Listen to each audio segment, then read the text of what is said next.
They rejected him 23 times. Not because King Kael Draven was cruel, but because he was too much, too scarred, too silent, too dangerous to touch. The most powerful alpha in the realm, feared by armies, mocked by women who couldn't meet his eyes without trembling. Tonight that changes. A bleeding Omega crashes into his courtyard, hunted and desperate, expecting execution. Instead, the monster they whisper about does something no one predicted. He protects her. And for the first time in his brutal life, someone looks at him without fear.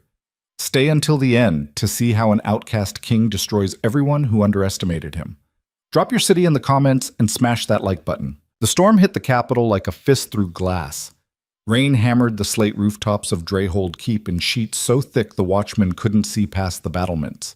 Lightning cracked across the black sky, turning the world white for half a heartbeat before plunging it back into darkness. Thunder rolled through the stone corridors like a living thing, shaking dust from the ancient mortar. King Kael Draven stood alone in his private courtyard, rain streaming down the brutal landscape of his face. He didn't move, didn't flinch when lightning struck close enough to taste copper on the air. Just stood there in the downpour, arms loose at his sides, watching water pool between the flagstones. His tunic clung to shoulders that could break a man in half.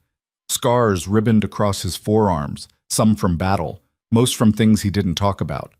His jaw was a hard line of muscle and bone, his eyes the color of winter steel.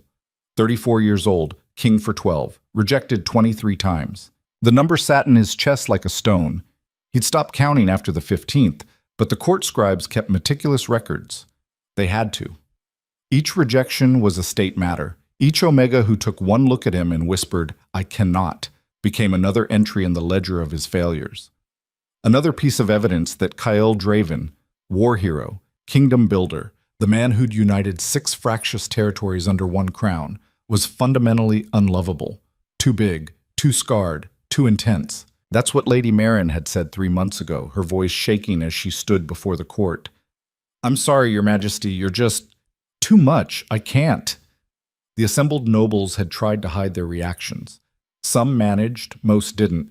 He'd seen the smirks, the exchanged glances, the barely concealed relief that it wasn't their daughter being asked to sacrifice herself to the monster king. Kael had dismissed her with a nod, thanked her for her honesty, walked back to his chambers with his spine straight and his face blank, then stood in his bathing room for an hour staring at his reflection, trying to see what they saw. A weapon. That's what his father had called him.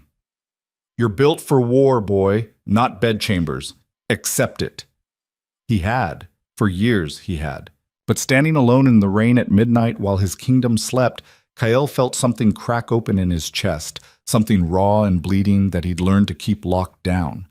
The loneliness was a physical weight pressing against his ribs until breathing hurt. Lightning split the sky again.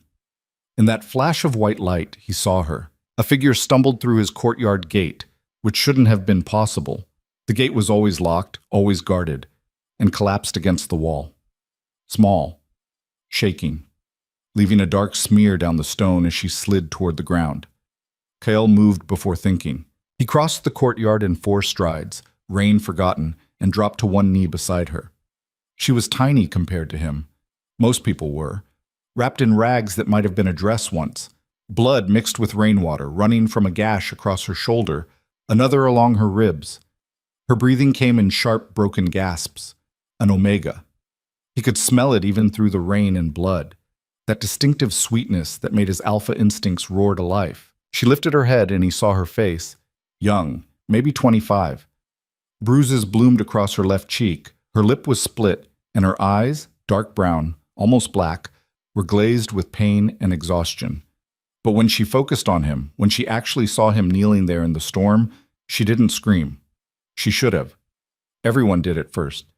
Instead, she whispered, "Please." Just that. One word, barely audible, over the thunder. Kael's hands moved on instinct, checking her injuries with the efficiency of someone who'd spent half his life on battlefields. The shoulder wound was deep but clean. The ribs were worse, jagged like she'd been thrown against something sharp. Her arms were covered in defensive wounds, the kind you got when you tried to protect your face and throat. Someone had hurt her, badly, recently. "Who did this?" His voice came out rougher than intended, gravel over steel. She flinched at the sound, but she didn't look away. Hunters, traffickers, I ran. Each word cost her. Blood flecked her lips. They'll find me. They always. No. The word cut through the rain like a blade. Not here. Not while I'm breathing. Her eyes widened. For a moment she just stared at him, rain running down her face, mixing with what might have been tears. Then she did something that stopped Kael's heart in his chest. She smiled. It was small, broken, barely there, but it was real. You're the king, she whispered. The one they say is too dangerous. Yes. Good. Her hand found his wrist, fingers barely wrapping halfway around. Her grip was weak but deliberate. I need dangerous right now. Something in Kael's chest shifted, that locked-down thing cracking wider, letting in light he'd forgotten existed. He slid his arms under her carefully, one beneath her knees, one supporting her back. She weighed nothing. When he stood, she tucked against his chest like she belonged there, her forehead pressing against his collarbone. What's your name? He asked, already moving toward the keep's private entrance. Elira. Her breath was warm against his neck despite the cold rain. Elira Vales. Hold on, Elira Vale, I've got you. He kicked open the door with more force than necessary, startling the two guards stationed inside. Their eyes went wide when they saw what he carried. Your Majesty, send for healer Marin, now. Private chambers, not the infirmary. Kael's tone left no room for questions. And double the courtyard guard. No one enters or leaves without my direct authorization. But sire, the protocols, now! They scrambled to obey. Kyle carried Elira through corridors he could navigate blind, past portraits of dead kings who'd never had to beg anyone to love them.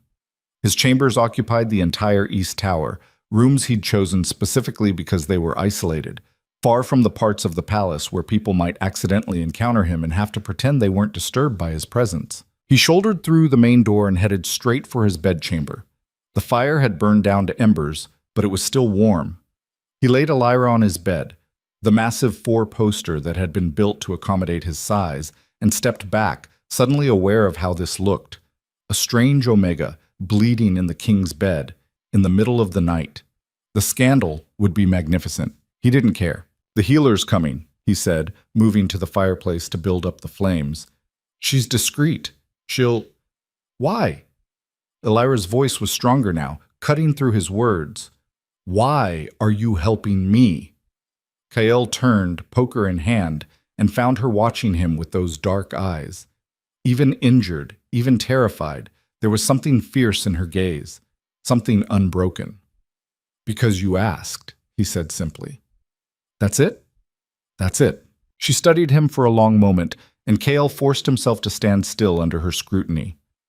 Let her look. Let her see whatever made the others run. He was used to it, but Elira didn't look away in disgust or fear. She looked at him, really at him, like she was trying to solve a puzzle. They're wrong about you, she finally said. Who? Everyone. She shifted on the bed, wincing as the movement pulled at her injuries. The servants were talking when I came through the halls, whispering about the monster king who lives alone in his tower, about how no woman can stand to be near you. Kael's jaw tightened. They're not wrong. Yes, they are. Her certainty was absolute. I've met monsters, real ones, men who smile while they hurt you, who make you think it's your fault. Her hand pressed against her ribs, blood seeping through her fingers. You're not that. You're just big. Something in his throat threatened to close. He turned back to the fire, jabbing at the logs harder than necessary. Being big is enough, apparently. For cowards, maybe. The door burst open before he could respond. Healer Marin swept in, her gray hair pulled back in a severe bun, her arms full of supplies. She took one look at Elira on the bed, and her professional mask slammed into place. Out, she told Kael. No. Your Majesty, I need space to work, then work around me. He moved to the far side of the bed, giving her access but not leaving. She stays in my sight. Marin's eyes narrowed, but she knew better than to argue with that tone. Fine, but if you faint, I'm leaving you on the floor. I've sewn up my own intestines on a battlefield. I'll manage. Elira made a sound that might have been a laugh or a sob. Kael couldn't tell which. For the next hour he watched Marin work. Watched her clean and stitch the wounds, watched Elira bite down on a leather strap to keep from screaming, watched color slowly return to her face as the immediate danger passed. His hands ached from clenching them, fighting the urge to do something, fix something, hurt whoever had done this. "She'll live," Marin finally announced, packing away her supplies. "But she needs rest. A week at minimum, possibly 2. These aren't minor injuries. She'll have it." Marin stood, meeting his eyes with the kind of frank assessment only someone who'd known him since childhood could manage. "Are you sure about this, Kael? Harboring an unknown Omega? There'll be questions. Let them question. Lord Cassian can go to hell, along with anyone else who has an opinion about what I do in my own chambers." He softened slightly. "Thank you, Marin. Send your bill to the treasurer." "I don't want your money." She glanced at Elira, who'd fallen into an exhausted sleep. "Just be careful. She's running from something. That something might follow. I'm counting on it." After Marin left, Kael pulled a chair to the bedside and sat down to watch Elira sleep. The storm outside had softened to steady rain, drumming against the windows. The fire crackled. His kingdom rested, unaware that everything had just shifted. He didn't know who she was. Didn't know her story, her crimes, her history. Didn't know if she was a spy, a thief, or exactly what she claimed. A victim running from traffickers. Didn't matter. For the first time in his memory, someone had looked at him and seen safety instead of threat. Had touched him without flinching. Had smiled at him, even broken and bleeding. He'd burned the kingdom down before he let anyone take that away. Hours passed. The rain stopped. Dawn crept across the horizon, turning the sky from black to gray to pale gold. Kael hadn't moved. His back ached from the chair, his eyes burned from lack of sleep, but he kept his vigil. Elira stirred as light filled the room, her eyelids fluttering. When she opened them fully and saw him still sitting there, something crossed her face. Surprise, maybe, or wonder. "You stayed," she whispered. "I said I would. People say a lot of things. I'm not people." She smiled again, stronger this time. "No, you're really not." A knock at the door interrupted them. Kael stood, every muscle tensing. "What?" A muffled voice from the hallway. "Your Majesty, Lord Cassian requests an audience. He says it's urgent." Of course he did. Cassian had spies everywhere. He probably knew about Elira before the blood on the courtyard stones had dried. "Tell him I'll see him after breakfast." "He insists, then he can insist somewhere else. I'll see him when I'm ready." Silence. Then retreating footsteps. Kael turned back to find Elira watching him with wide eyes. Did you just dismiss a lord for me?" "I dismissed a pest. There's a difference." He moved to the side table where servants had left food. They always did, even though he rarely ate it. "Are you hungry?" "Starving." He brought her bread, cheese, some kind of fruit preserve that tasted better than it looked. She ate slowly, carefully, like someone who'd gone without for too long. He recognized that particular kind of hunger, not from personal experience, but from the veterans he'd visited in the recovery wards, the ones who'd survived sieges. "How long?" he asked quietly. She didn't pretend not to understand. 3 months. Since they took me." Her hand trembled slightly, holding the bread. "There were 12 of us, Omegas from border villages. They said we were being relocated for our safety. By the time we realized they were lying," she trailed off, staring at nothing. Kael's vision went red around the edges. "Names. Give me names." "Why?"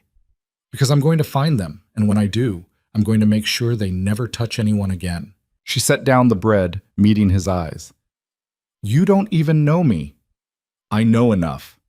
"What if I'm lying? What if this is all—" "Then I'll deal with that too."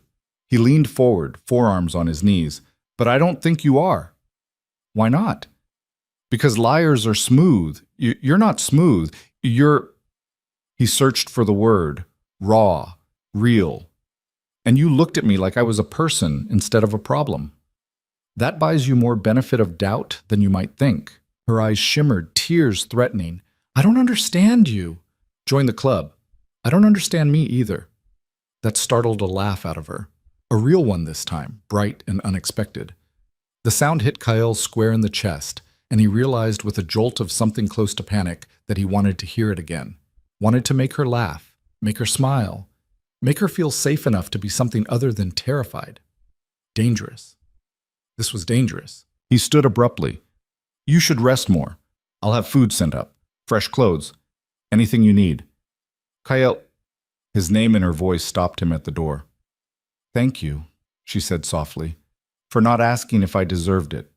He turned back and the words came out before he could stop them. No one deserves to be hunted. Some people would disagree. Then some people are wrong. He gripped the door handle. Rest, Elira. You're safe here. He left before she could respond, before the cracks in his composure split wider. The hallway outside his chambers was empty except for the 2 guards he'd posted. They straightened when they saw him, trying not to stare at the blood on his tunic, her blood, dried now to rust brown. No one enters without my explicit permission, he told them. I don't care if the palace is on fire. Clear? Yes, Your Majesty. He stalked through the corridors toward the council chambers, rage building with each step. People scattered out of his way, servants pressing themselves against walls, courtiers suddenly finding urgent business elsewhere. Good. He was in no mood for pleasantries. Lord Cassian was waiting in the small receiving room, all polished elegance and calculated charm. Tall, golden-haired, with the kind of handsome face that made Omegas sigh. Kael's cousin by blood, his rival by nature. Finally, Cassian drawled, not bothering to stand. I was beginning to think you'd forgotten protocol entirely. What do you want, Cassian? Straight to business. How refreshing. He examined his manicured nails. I want to know why there's blood in your private courtyard, why healer Marin was summoned to your chambers at midnight, and why you're harboring an unidentified Omega in direct violation of my private life is none of your concern. Your private life became my concern when it started affecting the stability of the realm. Cassian stood, his smile sharp. You're the king, cousin. You don't get to pick up strays like some charitable farmhand. There are protocols, procedures. You of all people should understand. Kale moved fast enough to make Cassian stumble backward. He didn't touch him, didn't need to, just got close enough to remind his pretty cousin exactly who was bigger, stronger, more dangerous. The alpha dominance rolled off him in waves, filling the room with pressure that made Cassian's face go pale. Let me be crystal clear, Kale said, his voice dropping to something barely above a whisper. What happens in my chambers is my business. What I choose to protect is my prerogative. And if you ever suggest that I don't understand my responsibilities again, I will remind you exactly how I united 6 territories. Do you understand me? Cassian swallowed hard. You're making a mistake. Probably. But it's mine to make. The council works for me, not the other way around. Kale stepped back, giving him space. Is there anything else? Or are we done? For a moment, Cassian just stared at him, something calculating flickering behind his eyes. Then he smoothed his expression into careful neutrality. Of course, Your Majesty, forgive my concern. I only want what's best for the kingdom.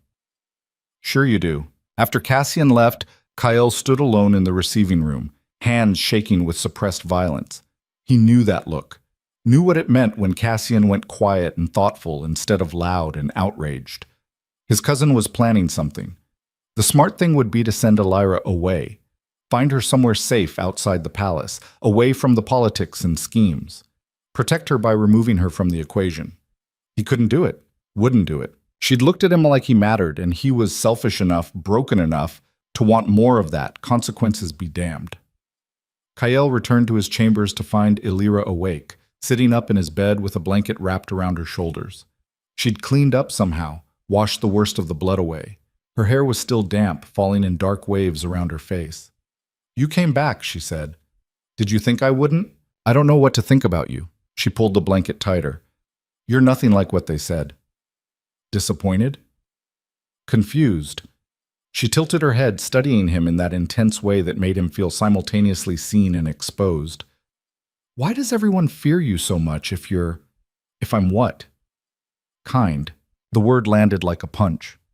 Kale almost laughed. Would have, if it wasn't so absurd. I'm not kind, Elira. I've killed men with my bare hands. burned villages, made decisions that cost hundreds of lives. In war. Does that make it better? It makes it different. She met his eyes without flinching. There's a difference between violence for power and violence for protection. I've seen both. You're the second one. He wanted to believe her. God, he wanted to. Instead, he changed the subject. There's going to be fallout from this. Political complications. My cousin already knows you're here. I should go then. No. But no, he repeated, firmer this time. You stay until you're healed, until you're strong enough to decide what comes next. That's not negotiable. You can't just order me around. I'm a king. Ordering people around is literally my job. She threw a pillow at him. He caught it, surprised into an actual smile. Did you just throw something at me? You were being bossy. I'm always bossy. Then you should expect more thrown pillows. Despite the lightness of her words, her hands were shaking. I'm not good at being saved, KL. I'm not some delicate thing that needs protecting. I never thought you were. Then what am I? He looked at her, really looked, taking in the fierce set of her jaw, the bandages wrapped around her torso, the way she held herself like someone ready to bolt or fight depending on what happened next. You're someone who survived, he said quietly. Someone who kept running even when it would have been easier to give up. Someone who crashed into my courtyard in the middle of a storm and somehow made me feel less alone than I have in years. He paused. And maybe someone who could use a friend right now, if you want one. Her eyes widened. For a long moment she didn't move, didn't speak. Then she nodded, once, sharp. Okay. Okay? Okay. Friends? She held out her hand. But if you start treating me like glass, I'm throwing more than pillows. He crossed the room and took her hand carefully, hyper-aware of how small it felt in his. Deal. They stayed like that for a heartbeat longer than necessary, hands clasped, something unspoken passing between them. Then Elira pulled back, suddenly interested in the blanket's embroidery. So what now? She asked. Now you rest, heal, and I figure out who's hunting you. You don't have to. I know. I want to. He moved toward the door. I'll have servants bring you whatever you need. Books, food, clothes that actually fit. Just stay in these chambers. Don't answer the door for anyone but me or Marin. Am I a prisoner? You're protected. There's a difference. She smiled at that, small but genuine. You keep making those distinctions. Because they matter. Before he could leave, she called out again. KL? He turned. Thank you for being too much, she said softly. I think I needed that. The words wrapped around his heart and squeezed. He left before she could see how deeply they'd hit, before the cracks in his armor split wide enough to show all the broken parts underneath. In the hallway, he pressed his back against the door and closed his eyes, breathing through the strange ache in his chest. 23 rejections had taught him to expect nothing. One acceptance, however tentative, however fragile, threatened to undo all that careful numbness. Dangerous didn't begin to cover it. But as he pushed off the door and headed toward the war room where maps and reports waited, Kael couldn't bring himself to care. Let it be dangerous. Let it burn his carefully constructed isolation to ash.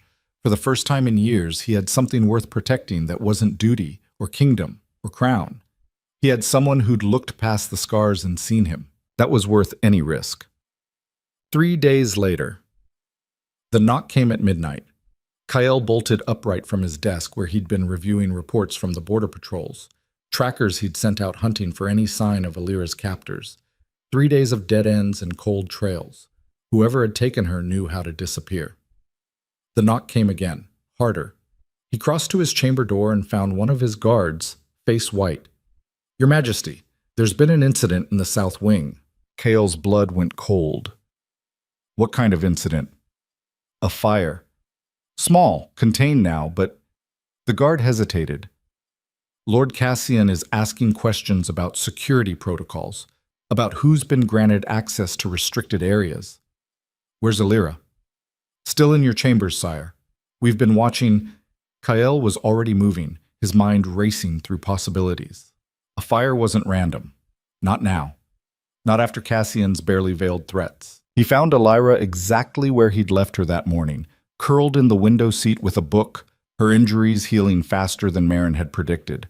She looked up when he entered, and her smile faded the moment she saw his face. What happened? We need to talk, he said, closing the door. About what you're running from. About who those men were. Because I think they just sent a message, and I need to know what I'm dealing with. She set the book aside, her expression closing off. You don't want to know. Yes, I do. Kael, tell me. He moved closer but didn't crowd her. Please. She looked out the window at the dark gardens below, her reflection ghostly in the glass. When she finally spoke, her voice was hollow. They weren't just traffickers, they were suppliers. For nobles. Wealthy alphas who wanted omegas they could... She stopped, swallowed. Control. Break. Own. We were merchandise. And the man who ran it, Lord Theron Harwick, he has connections everywhere. Money, power, protection. Kael's hands clenched. Harwick, the Duke from the southern provinces. You know him? He attends my court 3 times a year, smiles, makes donations, plays the benevolent lord. Rage built in Kael's chest, hot and black. He's been trafficking people right under my nose. It's not your fault. Like hell it isn't. He turned away before she could see the violence in his eyes. How many? I don't know. Dozens, maybe? Over years. He's careful. Uses intermediaries. The men who took me were just hired muscle.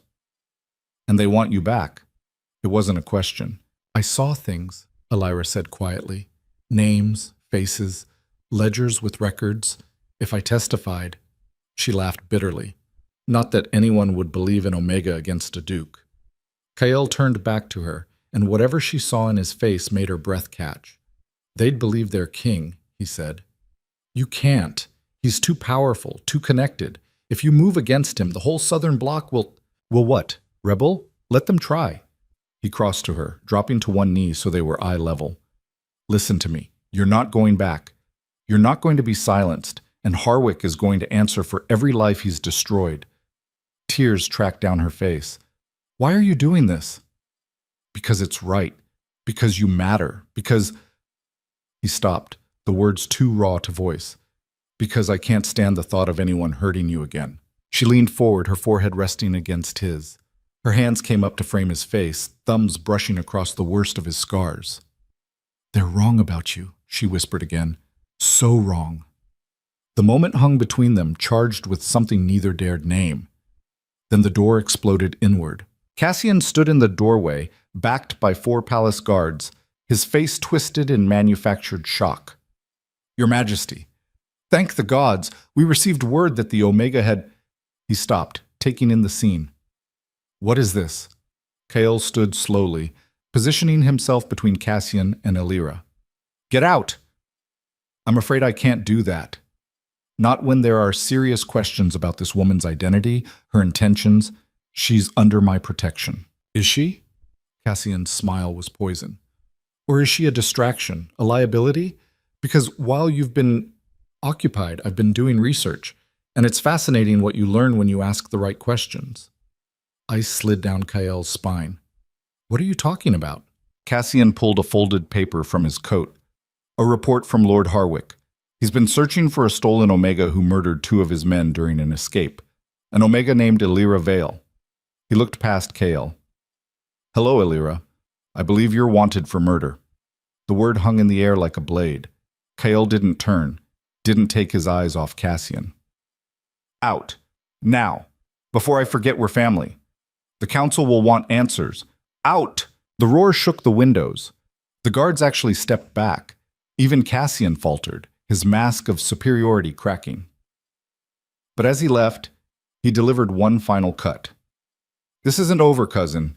You can't protect her from the law. Not even you're that powerful. The door closed.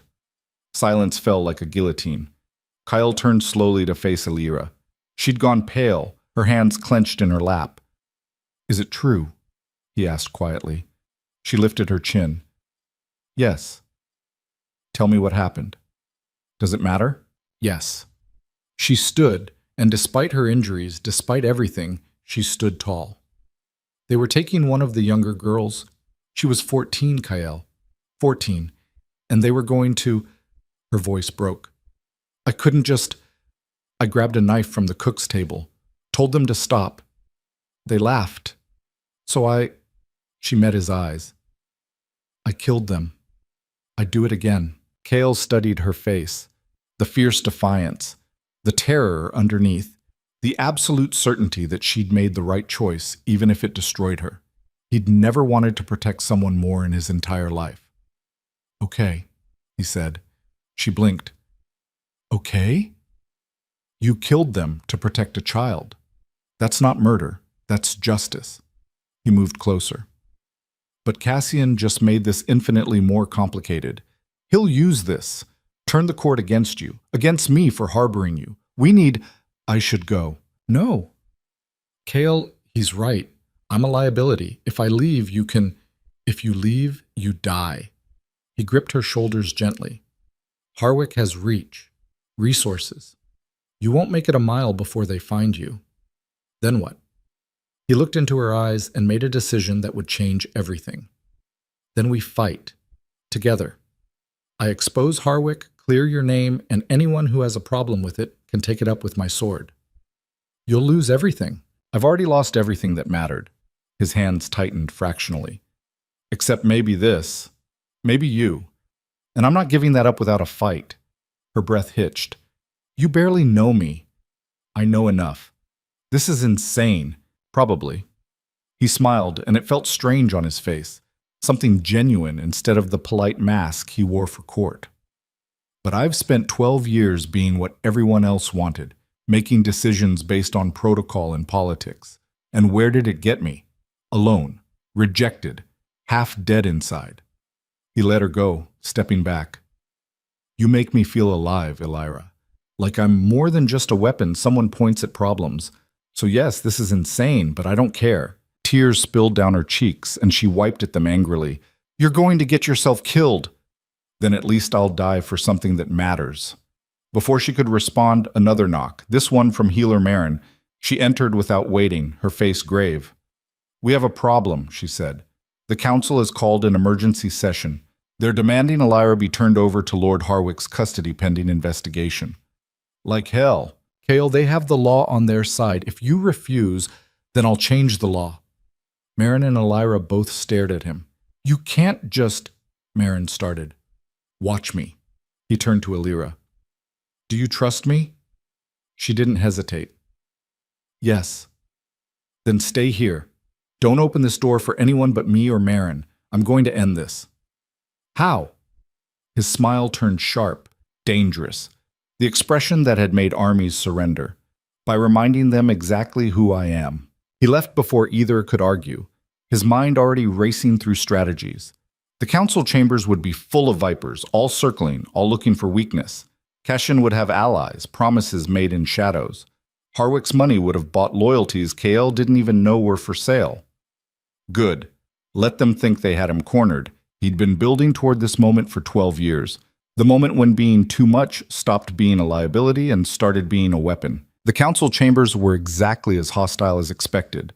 12 lords and ladies sat in judgment, Cassian at the center, looking every inch the concerned statesman. Harwick himself had arrived, must have been close, waiting for this exact play. He was older, silver-haired, with a face that belonged on coins, respectable, trustworthy, a monster in expensive clothes. Kael entered, and every conversation died. He didn't sit, didn't acknowledge protocol, just stood at the head of the table and let them feel his presence, 6'5" of barely controlled violence wrapped in a king's authority. Lord Harwick, he said quietly, you've made accusations against someone under my protection. Harwick stood, all false courtesy. Your Majesty, with respect, the woman calling herself Elira Vale is a fugitive. She murdered 2 of my men. She defended a child from traffickers. Kael's voice cut like glass. Your traffickers. Your operation. Did you think I wouldn't find out? The room went silent. Harwick's mask slipped. I don't know what lies she's told you, but I have names, roots, witnesses ready to testify about what you've been doing in my kingdom. Kael leaned forward, hands flat on the table. 27 Omegas over 6 years. Some as young as 13. Sold to the highest bidder, their disappearances explained away as relocations or marriages. This is absurd, is it? Hale pulled a folder from his coat, the one his investigators had compiled in 3 sleepless days. He threw it on the table. Financial records, testimonies, documentation of your entire operation, enough to hang you 3 times over. Cassian tried to intervene. Your Majesty, surely we should review this through proper channels. Why? Hale turned on him. So you can make it disappear, so your ally can buy his way out? He looked around the table. How many of you knew? How many turned a blind eye because Harwick's money was convenient? Silence. Guilty silence. Here's what's going to happen, Kyle said, his voice dropping to something deadly calm. Lord Harwick is going to be arrested, tried publicly. Every name in those ledgers is going to be investigated. And if I find out anyone in this room was complicit, he let the threat hang. Harwick's composure finally shattered. You can't do this. I have rights. The southern provinces can fall in line or fall apart. I don't care which. Kale straightened. As for rights, you lost those the moment you hurt children in my kingdom. The law. I am the law. The words echoed off stone walls. And I'm done pretending otherwise. I've spent 12 years being diplomatic. Careful. Trying to earn respect from people who were never going to give it. No more. He looked at each council member in turn. You wanted a king? You've got one. And from now on, we do things my way. He turned to leave, then paused. Oh, and Cassian?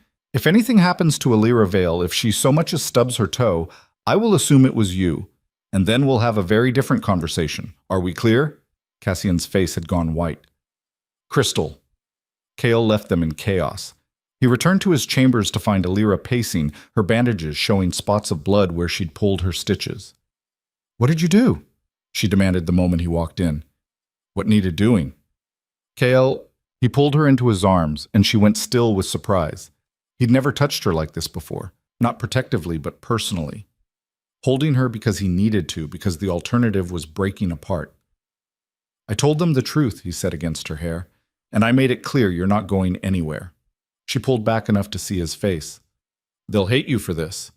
They already hated me. No, they feared you. This is different. You're making enemies. I'm protecting you. That's all that matters. Why? The question came out broken. Why does some omega you found in the rain matter more than your crown? He cupped her face in his hands, thumbs brushing away tears.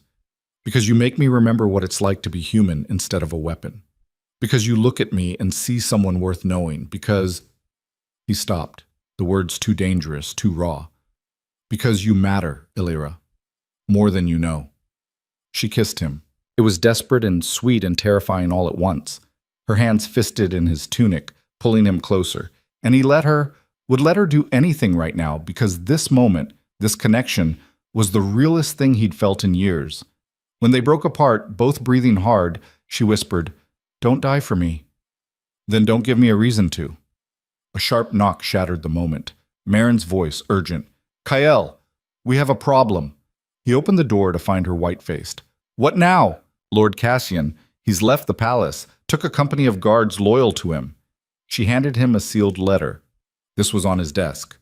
Kale broke the seal and read, his blood turning to ice with each word. Cousin, you've made your choice. Now live with it. But know this. If you think exposure will destroy Harwick, you're naive. He has friends in places you can't imagine. And they're not pleased about your little moral crusade. Consider this a courtesy warning. The real game begins now. And in this game, your precious Omega is the perfect leverage. See you at the feast. The Alira read over his shoulder. What feast? Kale crushed the letter in his fist. The spring ceremonial, 3 days from now, required attendance for all nobles. He met Marin's eyes. He's planning something. Then cancel it. Can't. It's traditional. If I cancel without cause, the council will call it weakness. Let them... No. Kyle's mind was already working through angles. If Cassian wants to play games, we play, but on my terms. He turned to Alira. How do you feel about going to a feast? She blinked. Are you insane? They'll tear me apart. Not if you're standing next to me. He gripped her hands. We go together. Make it public. Show them you're not hiding, not ashamed. Force them to face you as a person, not a rumor. That's the worst plan I've ever heard. Probably. We'll both die. Maybe. His smile turned sharp. But we'll die honest, and that's more than most of them can say. She stared at him for a long moment, then laughed, wild and bright, and utterly inappropriate. You really are insane. Does that mean yes? It means... She squeezed his hands. It means if we're doing this, we're doing it right. No half measures, no hiding. Her eyes blazed. If they want a scandal, let's give them one they'll never forget. Cale's heart kicked against his ribs. What did you have in mind? Her smile matched his, fierce and fearless. Everything. The 3 days before the feast moved like a siege. Cale spent every waking hour fortifying his position. He called in favors from border lords who owed him their territories, sent encrypted messages to allies in the northern provinces, and quietly relocated his most loyal guards to strategic positions throughout the palace. If Cassian wanted war, he'd get it, but not the kind he expected. Elira healed faster than natural, her Omega resilience kicking in now that she was fed, safe, warm. The stitches came out on day 2. By day 3, she could move without wincing, though Marin warned her the scars would be permanent. Good, Elira had said, running her fingers over the raised line across her ribs. Let them be permanent. I earned them. Now, standing in Kael's chambers as servants bustled around with silks and jewels, she looked like she was preparing for battle instead of a party. She was. This is too much, she said, staring at the gown they'd laid out. Deep emerald green cut to showcase her shoulders and collarbones, with intricate beadwork that caught the light. It was a statement piece, the kind of dress queens wore. It's exactly enough, Kael replied from where he stood by the window, watching the courtyard fill with arriving nobles. Every carriage that rolled through the gates was another potential enemy. You need to look like you belong there. I don't belong there. Neither do I. He turned to face her, and something in his expression made her breath catch. But we're going anyway. She crossed to him, bare feet silent on the stone floor. The servants had left them alone to finish preparations, a calculated risk, giving them privacy when every moment together could be reported back to Cassian's spies. Talk to me, she said quietly. You've been locked in your head for 3 days. I'm always in my head. Not like this. You're planning something. Of course she'd noticed. She noticed everything about him now, the way his jaw tightened when he was angry, how his hands flexed when he was thinking through violence, the particular stillness that came over him before he made a dangerous decision. Cassian's going to make a move tonight, Kael said. I don't know what, but it'll be public. Designed to humiliate me, isolate you, or both. Then why give him the opportunity? Because if I hide, he wins. If I cancel, he wins. The only way forward is through. He moved closer, and she tilted her head back to maintain eye contact. The height difference between them was absurd. She barely came to his sternum, but she never seemed bothered by it. I need you to trust me. Whatever happens in that hall, whatever he says or does, trust that I have a plan. Do you? His smile was knife-sharp. Several, depending on how stupid he wants to be. She reached up and straightened his collar, her fingers brushing against his throat. The touch was casual, intimate, the kind of thing bonded pairs did without thinking. They weren't bonded, weren't even courting by traditional standards.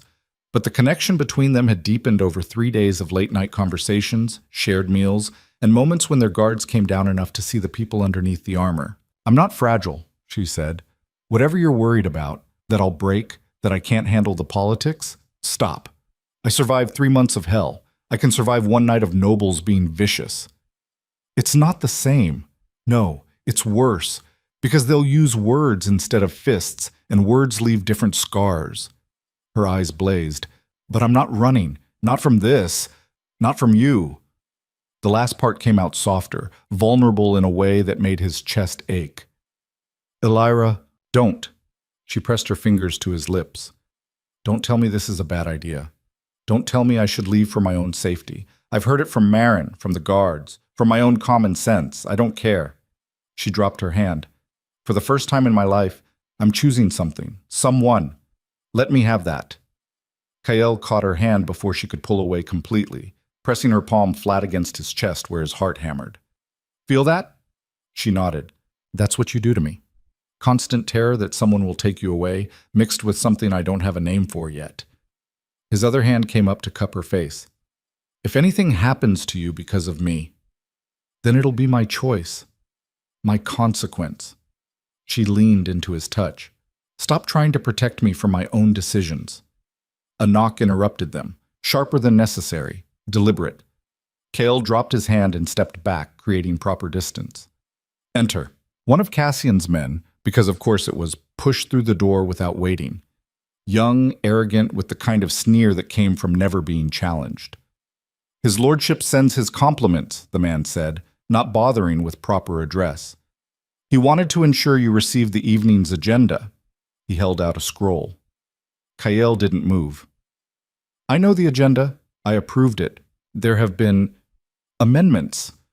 Lord Cassian felt certain traditions should be honored, given the circumstances. Ice slid down Kyle's spine. What traditions? The messenger's smile was poison. The presentation, Your Majesty. It's been 12 years since your coronation. The council feels it's time you formally rejected your latest prospect. For the record, Elira went rigid beside him. The presentation. A formal ceremony where Omega prospects were introduced to the court, their suitability evaluated, and the king's decision announced. It had been used for all 23 rejections, a public spectacle designed to show transparency in royal mate selection. Cassian wanted to force him to reject Elira in front of everyone. Tell your lord, Kyle said, his voice dropping to something dangerous, that the presentation is a formality for sanctioned prospects. Elira Vale is not a prospect. She's my guest. Of course, Your Majesty. Lord Cassian anticipated you might say that. The messenger pulled another paper from his coat, which is why he's prepared an alternative motion, a vote of no confidence to be held after the feast, regarding your judgment, given recent decisions. There it was, the real trap. If Kyle refused the presentation, Cassian would claim he was putting personal desires above royal protocol, grounds for questioning his fitness to rule. If he went through with it, he'd be forced to either reject Elira publicly or claim her as a mate without her consent, which was just as damaging politically. Checkmate. Or so Cassian thought. When? Kale asked. I'm sorry? When during the feast does he want this presentation? The messenger blinked, clearly expecting more resistance. After the third course, before the dancing. Fine. Tell him I accept his terms. Your Majesty, Elira started. Kale silenced her with a look. Deliver the message and tell Lord Cassian I'm looking forward to his amendments. After the messenger left, Elira rounded on him. What are you doing? Giving him what he wants. He wants to destroy you. He wants to control me. There's a difference. Kale moved to his weapons cabinet and began strapping on formal knives, the ornamental kind that were still sharp enough to kill. The presentation is a performance. He's expecting me to fight it, make a scene, prove I'm ruled by emotion instead of logic. So you're just going to, what? Reject me in front of the entire court? He turned, and the look in his eyes stopped her cold. Do you trust me? That's not an answer. It's the only one I can give right now. He crossed back to her, close enough that she had to crane her neck to see his face. I need you to walk into that hall beside me. Stand with me during the presentation, and trust that when the moment comes, I know what I'm doing. Even if it means, especially then. She searched his face, looking for something. Reassurance, maybe, or a sign that he wasn't about to sacrifice her for politics. Whatever she saw must have been enough, because she nodded once, sharp. Okay, but if this goes sideways, it will. I'm stabbing someone, just so we're clear. His laugh was short and genuine. Fair enough. An hour later, they descended to the great hall. The space had been transformed. Hundreds of candles cast flickering shadows across vaulted ceilings. Long tables groaned under the weight of elaborate dishes, roasted meats, exotic fruits, wines from every province.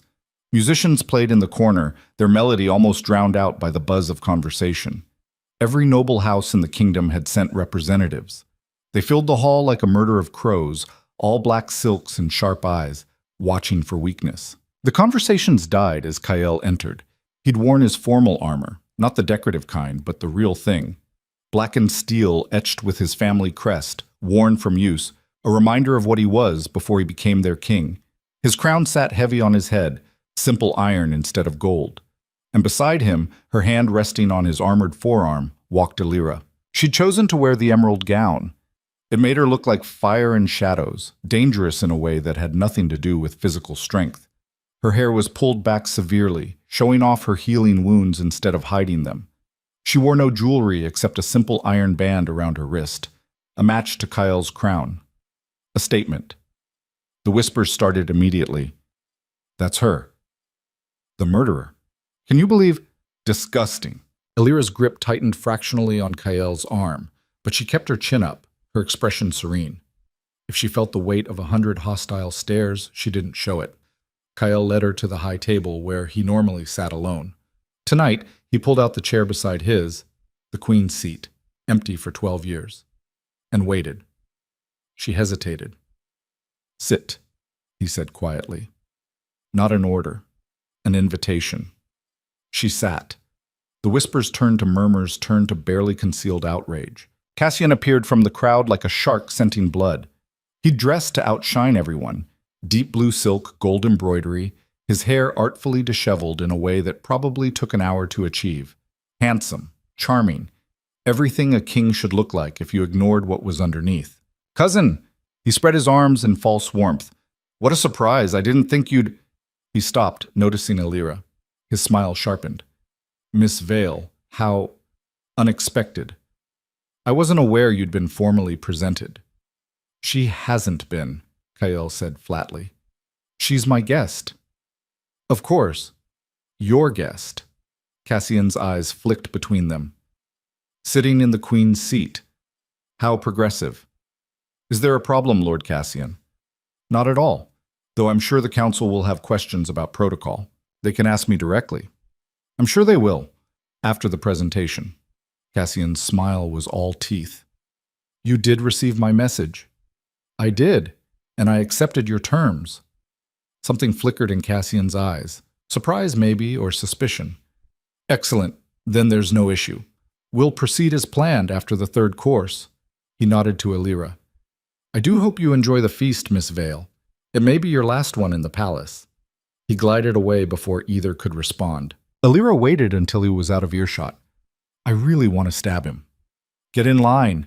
The feast began with all the ceremony such events demanded. Servants brought course after course. Nobles toasted to the king's health, the kingdom's prosperity, the success of the harvest. All the traditional platitudes delivered with varying degrees of sincerity. Kyle barely tasted the food. His attention was split between watching the crowd for threats and the clock, counting down to the presentation. Beside him, Alira picked at her meal, her posture perfect, her expression giving nothing away. But under the table, her hand found his. The contact was brief, just her fingers brushing against his knuckles, but it steadied something in his chest, a reminder that whatever happened next, he wasn't facing it alone. After the third course, Cassian stood and clinked his glass. The hall fell silent. Honored guests, he began, his voice carrying perfectly. We gather tonight not just to celebrate, but to witness tradition. As many of you know, our beloved king has been searching for a suitable mate for 12 years. 23 prospects have been presented. 23 have been found wanting. Polite murmurs. Everyone knew this.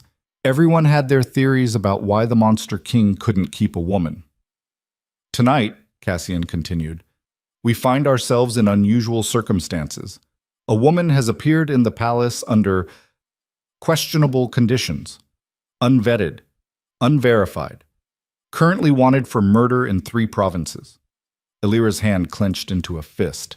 And yet, Cassian's smile widened, our king has chosen to seat her in the queen's place, to grant her protections usually reserved for family. One might wonder if this constitutes an informal claim, a pre-presentation arrangement that bypasses proper channels. Kale stood slowly. The movement drew every eye. Lord Cassian raises valid points, he said, his voice carrying the same iron authority he used on battlefields. Protocol exists for a reason. Transparency in mate selection ensures stability. So let me be transparent. He turned to Alira. She looked up at him, eyes wide, trusting despite everything. Alira Vale is not a formal prospect, he said clearly. She sought refuge in my palace. I granted it, nothing more. The disappointment in Alira's eyes nearly broke him, but he pushed forward. However, he continued, Lord Cassian is correct that my actions could be misinterpreted, so let's remove all doubt. He addressed the hall. I propose a formal presentation. Here, now, let the court evaluate her suitability. Gasps rippled through the crowd. Cassian's expression flickered. He hadn't expected this. Your Majesty, the presentation requires preparation, I'm the king. I make the rules. Kale's eyes swept the room. Anyone object? Silence. No one was stupid enough to contradict him directly. Good. He turned back to Alira. Will you stand with me? She rose slowly, her face carefully blank. Do I have a choice? Always. Then yes. He led her to the center of the hall, where a raised platform usually hosted entertainers. Tonight, it would host something else entirely. The traditional presentation involved the Omega answering questions from the council, demonstrating their knowledge of court politics, their ability to manage a household, their fitness to bear heirs. It was archaic, humiliating, designed to put Omegas in their place. Kyle hated everything about it, but he needed this. Needed to force Cassian's hand. Lord Ferris, the oldest council member, stepped forward to begin the questioning. Miss Vale, your lineage? Common born, Alira said clearly. My father was a blacksmith. My mother died in childbirth. Murmurs of disapproval. Your education? I can read, write, and manage accounts. My father taught me the forge trade. More murmurs. A blacksmith's daughter in the Queen's seat was beyond scandalous. Your recent activities? Alira's chin lifted. I was abducted by traffickers working for Lord Harwick. I killed 2 men to protect a child. Then I ran. Someone in the crowd gasped. Lord Ferris looked to Kale. Your Majesty, this is highly irregular? Answer the question she's actually being asked, Kyle cut in. Is she suitable to be queen? She's a murderer. She's a survivor. Kale's voice dropped to something cold. And the men she killed were rapists and slavers. If that disqualifies her, then our definition of suitability needs revision. The law says self-defense is justified. The law says protecting others is noble. Or does that only apply when the defender is an alpha? Silence. Cassian stepped forward, smooth as oil. Perhaps we're asking the wrong questions. Miss Vale, do you have any experience managing a royal household, understanding trade agreements, navigating political alliances? No, Alira said simply. Any family connections that could benefit the kingdom? Resources? Land? No. Then what exactly do you offer? Beyond being a pretty face and a sympathetic story? The contempt in his voice made several people wince. Alira's eyes blazed. I offer the truth, something this court seems allergic to. The truth? Cassian's smile was vicious. Please, enlighten us. The truth is you're all terrified. She looked around the hall, meeting hostile stares without flinching. Not of me, of him. She gestured to Kael. You've spent 12 years rejecting the strongest king this realm has ever seen because he doesn't fit your pretty picture of what power should look like. He's too big, too scarred, too honest about what violence actually costs. So you send him soft Omegas who want a crown, not a mate, who see a weapon instead of a man. How dare you? I'm not finished. Her voice cut through the outrage. You want to know what I offer? I offer someone who doesn't need him to be smaller, who isn't afraid of what he is, who looks at those scars and sees survival instead of shame. She turned to Kael. You asked if I'm suitable to be queen. I don't know. I've never wanted to be queen, but I know I'm suitable for him, and in the end, isn't that what matters? The hall erupted. Half the nobles were shouting about disrespect, tradition, the audacity of a common Omega questioning their judgment. The other half were silent, watching Kael with something like fear. He let the chaos build for exactly 10 seconds. Then he raised his hand. Instant silence. She's right, he said simply. More gasps. For 12 years, I've let you decide who is suitable for me. I've stood through 23 presentations, accepted 23 rejections, and pretended it was about compatibility instead of cowardice. He looked at Cassian. But we're done pretending. Your Majesty, Illyra Vale is not a formal prospect. She's not here because of lineage or politics or some strategic alliance. She's here because when I found her bleeding in my courtyard, she didn't see a monster. She saw someone who could help. And for 3 days, she's been the only person in this entire palace who treats me like a human being instead of a problem to solve. He took Illyra's hand and she gripped back fiercely. So here's my declaration, Kyle continued. Illyra stays under my protection, in my household, as my guest or my companion or whatever the hell we decide together. Not because I'm claiming her by alpha right, that's barbaric, but because she chooses to be here, and I choose to have her. This is unprecedented. I don't care. The council will never approve. Then the council can find a new king. The words hung in the air like a blade. Dead silence. Not even breathing. Cassian recovered first, his mask of civility cracking to show the calculation underneath. You can't be serious. Try me. You'd give up your crown for a common Omega? For a murderer? I'd give up a crown that requires me to be something I'm not. Yes. Kael's grip on Illyra's hand tightened. And she's not a murderer. She's brave. She's fierce. She's everything I've needed and didn't know how to ask for. Something shifted in the room. Not acceptance, not yet, but recognition. These were nobles who understood power, and what they were witnessing was the rawest form of it. Not dominance through violence, but through absolute certainty. Cassian's face went red. This is insanity. You're going to destroy everything your father built. My father built a kingdom on fear and conquest. I've been holding it together with diplomacy and restraint. Maybe it's time to try something different. Kael stepped forward, still holding Illyra's hand, until he was close enough to Cassian to make the threat physical. You wanted a presentation. You got one. She's presented. I'm claiming her. Anyone have a problem with that? The challenge was clear. Cassian's hand dropped to his sword hilt. You're making a mistake. Probably, but it's mine to make. For a heartbeat, it looked like Cassian might actually draw. His fingers twitched, his eyes went cold, and the tension in the hall ratcheted to breaking point. Then he smiled. It was wrong, too calm, too satisfied. Of course, Your Majesty, as you wish. He stepped back, hands raised in false surrender. Though I feel obligated to point out that formal claims require consummation, within 7 days, by tradition. To prove the bond is genuine, Kael went very still. That was the trap. Claiming Illyra publicly meant invoking Alpha-Omega bonding laws, ancient, brutal laws designed to prevent false claims and political manipulation. The 7-day consummation rule existed to prove an Alpha's claim was serious, not just a power play. If they didn't consummate within a week, the claim was void, and Illyra lost all protection. If they did, she'd be bound to him permanently, her autonomy sacrificed to satisfy tradition. Clever, Kael said quietly. Cassian's smile widened. I thought so. Of course, if you want to retract the claim. No.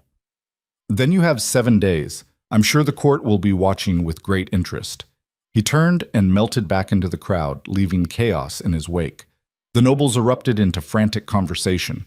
Some were scandalized. Some were calculating the political implications. A few looked almost hopeful, like maybe their monster king was finally showing signs of being human. Kyle ignored all of them.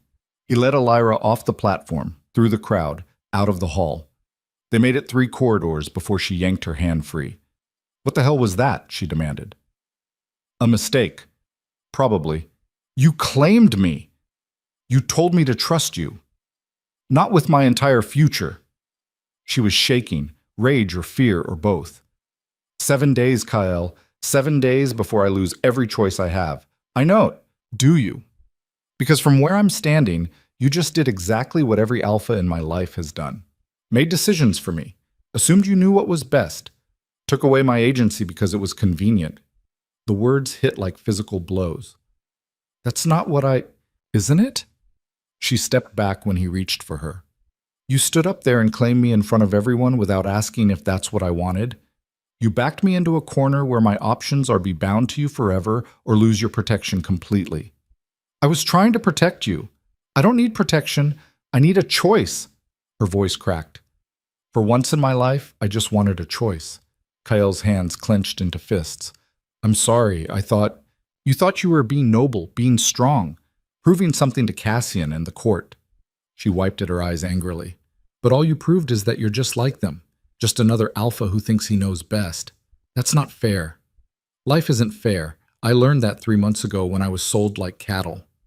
She straightened, and despite the tears, her voice was steel.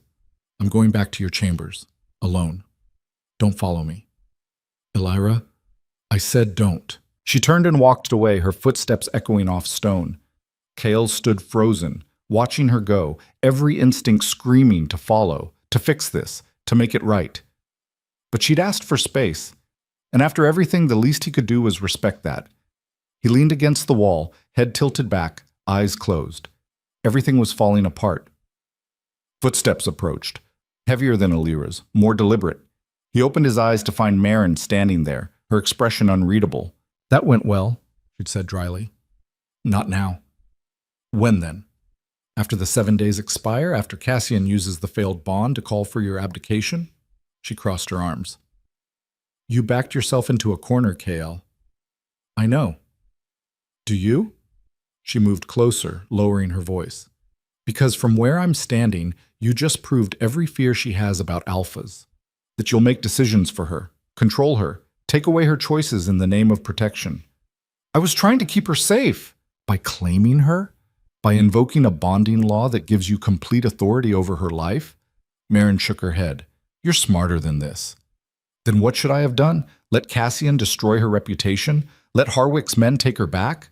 You should have asked her what she wanted instead of assuming you knew. Merrin's eyes softened slightly. I know you care about her. I know this wasn't malicious, but impact matters more than intent. And the impact of what you did tonight is that you've trapped her. Again. The word again landed like a knife between his ribs. How do I fix this? I don't know if you can. Not in 7 days. She paused. Unless what? Unless you're willing to do something unprecedented. Again. Before he could ask what she meant, a scream echoed from the direction of his chambers. Kael was moving before thought, his sword clearing its sheath, adrenaline turning everything sharp and clear. He hit the corridor at a dead run, Merrin struggling to keep pace behind him. The door to his chambers hung open. Inside, 3 men in dark clothing surrounded Elira. One had her arm twisted behind her back, a knife at her throat. Her eyes were wide but furious, blood running from her nose where someone had hit her. The rage that rose in Kael wasn't hot. It was cold, precise, the kind of rage that had earned him his reputation. Let her go, he said quietly. The man holding the knife laughed. Don't think so, Your Majesty. Lord Harwick sends his regards. Says you've been interfering in his business. Time for that to stop. Last chance. Let her go, and you walk out of here alive. Or what? Kael moved. One moment he was in the doorway. The next, his sword had taken off the knife hand at the wrist. The man screamed. Elira dropped, rolled, came up with the fallen blade. The other 2 attackers charged. Big mistake. Kael caught the first one's throat in his free hand, lifted, and threw him into the wall hard enough to crack stone. The second managed to draw steel, actually tried to engage, and Kael almost felt sorry for him. Almost. Their swords met 3 times. On the 4th exchange, Kael's blade found the gap in the man's armor and slid home. He went down gurgling. The whole thing took maybe 10 seconds. Kael spun, searching for more threats, and found Elira standing over the first attacker with the knife pressed against his throat. Her hands were steady. Talk, she said. The man whimpered. We were hired, paid to grab you during the feast, bring you back to Lord Harwick. That's all I know, I swear. Who else was involved? I don't know, just us. We were supposed to... Elira pressed harder, and blood welled. Try again. There were others, inside the palace. I don't have names, just... He broke off as voices echoed in the hallway. Guards, finally responding. Kael moved to Elira's side. Let him go. Why? Because if you kill him, they'll use it against you. Another murder charge. I don't care. I do. He put his hand over hers on the knife. Please. For a long moment she didn't move. Then her grip loosened and the blade clattered to the floor. The guards burst in, saw the carnage, and froze. "Secure these men," Kyle ordered. "I want them questioned, separately. Find out who in the palace helped them get past security." "Your Majesty." "Now!" They scrambled to obey. Marin appeared, taking in the scene with clinical efficiency. "Let me see you," she told Illyra, already reaching for her medical kit. But Illyra stepped back, eyes still on Kyle. "You saved me." "Of course I did." "Why?" The question hung between them, loaded with everything from the hall, everything she'd said, everything he'd done wrong. "Because He stopped, started again. "Because you matter. To me. More than protocol or tradition or my pride." He moved closer, slowly, giving her space to retreat if she wanted. "You were right. Earlier. I made a choice for you instead of with you. I'm sorry." "Sorry doesn't fix it." "I know. But maybe this does." He dropped to one knee and she blinked in surprise. "Illyra Vale, I claimed you tonight. By law, that claim stands for 7 days. After that, if we don't consummate, it's void and you're unprotected. If we do, you're bound to me permanently." "I know how it works." "Then you know we're trapped. Both of us." He looked up at her. "So here's what I'm proposing. For the next 7 days, we figure out a third option. Some way to keep you safe without forcing you into a bond you don't want." "There is no third option. The law is clear." "Then we change the law." She stared. "You can't just watch me." He stood. "I'm the king. If I can claim you publicly, I can revoke that claim just as publicly. Declare the tradition barbaric, set a new precedent. The council will lose their minds. Let them. I'm tired of making myself smaller to fit their expectations." He caught her hands carefully. "But I need to know what you want, really want. Not what's safest or most convenient. What would you choose if there were no consequences?" Illyra's breath hitched. "That's not fair." "Life isn't fair. You said so yourself." A laugh bubbled out of her, sharp and broken. "You're impossible." "Is that a yes or a no?" "It's a—" She squeezed his hands. "I don't know. I need time to think." "You have 7 days." "What if I can't decide?" "Then on day 7, we let it lapse." "You walk away?" "I face whatever political fallout comes from a failed claim." His thumbs brushed across her knuckles.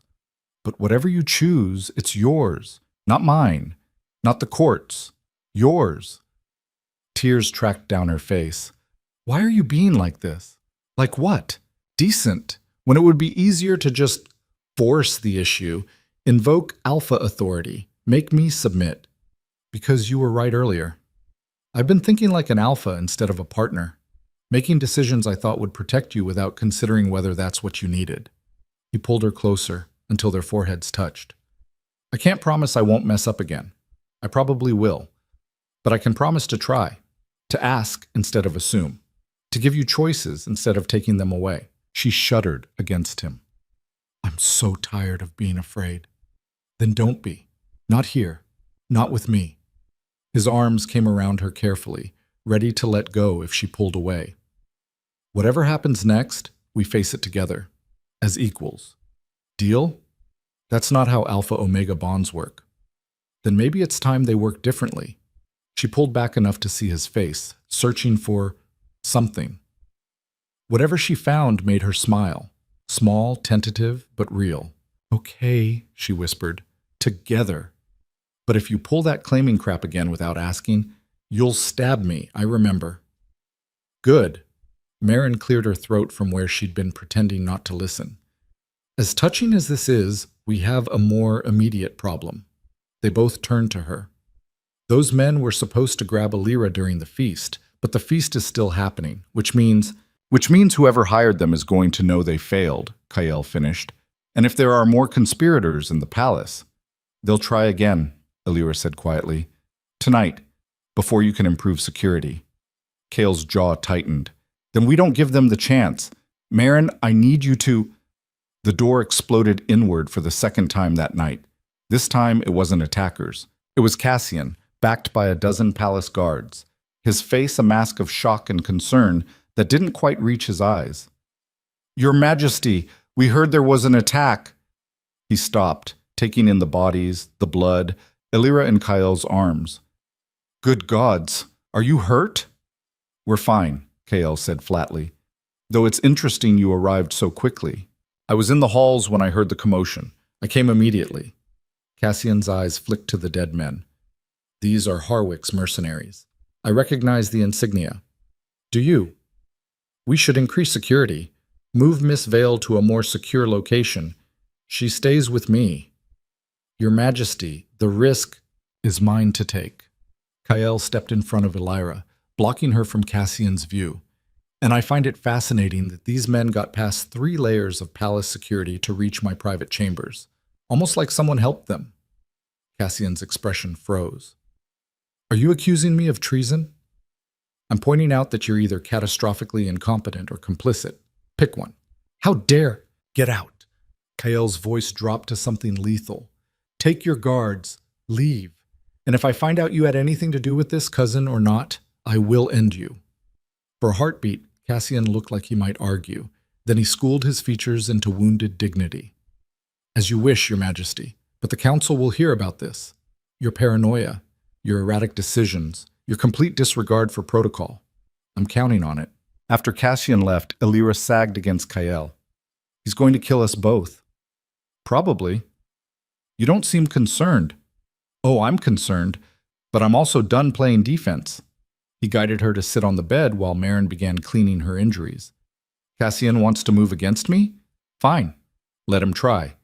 But he's going to learn the difference between a king who rules by consent and one who rules by conquest.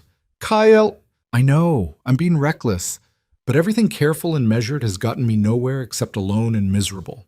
Maybe it's time to try something different. Elira caught his hand. What if it gets us killed? Then at least we'll die honest. He squeezed back. Better than living as something we're not. She held his gaze for a long moment, then nodded. Okay, so what's the plan? The plan, Kael said, his mind already working through strategies, is to do what they least expect. We don't hide. We don't run. Tomorrow morning we walk into the council chambers together, and I call for a formal investigation into Harwick's trafficking ring. Force Cassian to choose between defending a slaver or losing his ally. That'll start a civil war. Only if we lose. And I don't plan on losing. Merrin finished bandaging Elira's injuries and stepped back. You're both insane. Completely, Elira agreed. But if you're doing this, do it right. No half measures. If you're going to challenge the entire system, burn it down completely. Otherwise, they'll just patch over the cracks and come after you again. Kael looked at Elira. You ready for that? She smiled, fierce and beautiful and absolutely fearless. I survived being sold. I survived running. I think I can handle a few pompous nobles. That's my girl. The words slipped out before he could stop them. Elira's eyes widened. Your girl. He caught himself.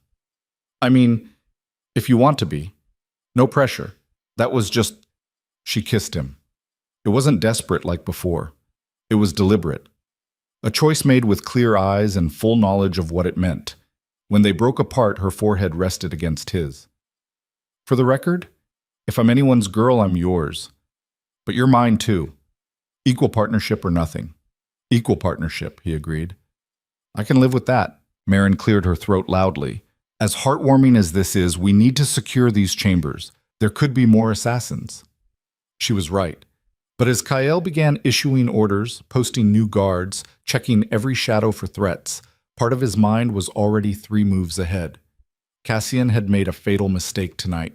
He'd shown his hand too early, revealed that he was willing to work with Harwick, willing to resort to violence, willing to betray his king for power. And more importantly, he'd underestimated what Kael was willing to risk. 7 days until the claim lapsed. 7 days to dismantle a conspiracy, expose a trafficking ring, and somehow survive the political fallout.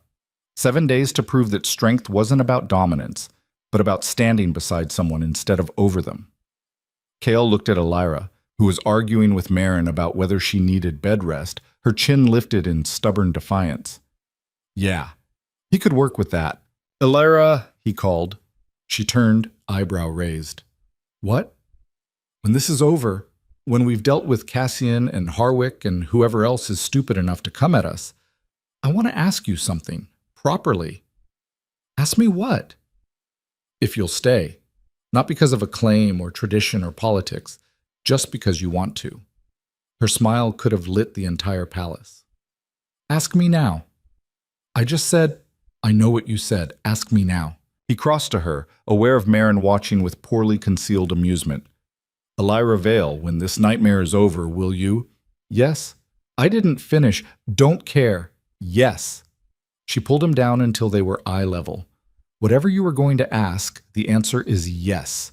Because you're an idiot who thinks grand gestures will fix everything, and I'm an idiot who apparently finds that endearing. Kyle laughed. Actually laughed. The sound rusty from disuse but genuine. We're both idiots then. Completely. She kissed him again, quick and sweet. Now go secure the palace. I'll be here when you get back. Promise? Promise. He left with Marin to coordinate with the guards, his mind already spinning through contingencies. But underneath the planning, underneath the strategic calculations, there was something else. Hope. For the first time in 12 years, he wasn't facing the future alone. Whatever came next, they'd face it together. And that made all the difference. 3 floors below, in a private study hidden behind false bookcases, Cassian poured wine with steady hands. Well? The voice came from the shadows, cultured, amused, dangerous. He took the bait perfectly, Cassian said, not turning. The claim, the 7-day deadline, all of it. He thinks he's being noble. And the girl? She's in love with him, or thinks she is. He sipped his wine, which makes her even easier to manipulate. Lord Harwick stepped into the light, his silver hair gleaming. The assassination attempt failed. That was always a possibility, but it served its purpose. Now Kyle thinks I'm desperate, sloppy. He'll underestimate what comes next. Which is? Cassian's smile was cold. We let him have his 7 days. Let him think he's found a third option, some way around tradition. Let him get comfortable. And then? And then we show him exactly what happens when you try to change a system built on alpha dominance. He set down his wine glass. The feast was just the opening move. The real game begins now. And by the time Kyle realizes what's happening, it'll be too late to stop it. Harwick nodded slowly. You're certain you can control this? I don't need to control it. I just need to make sure that when everything falls apart, I'm the one standing in the ashes ready to rebuild.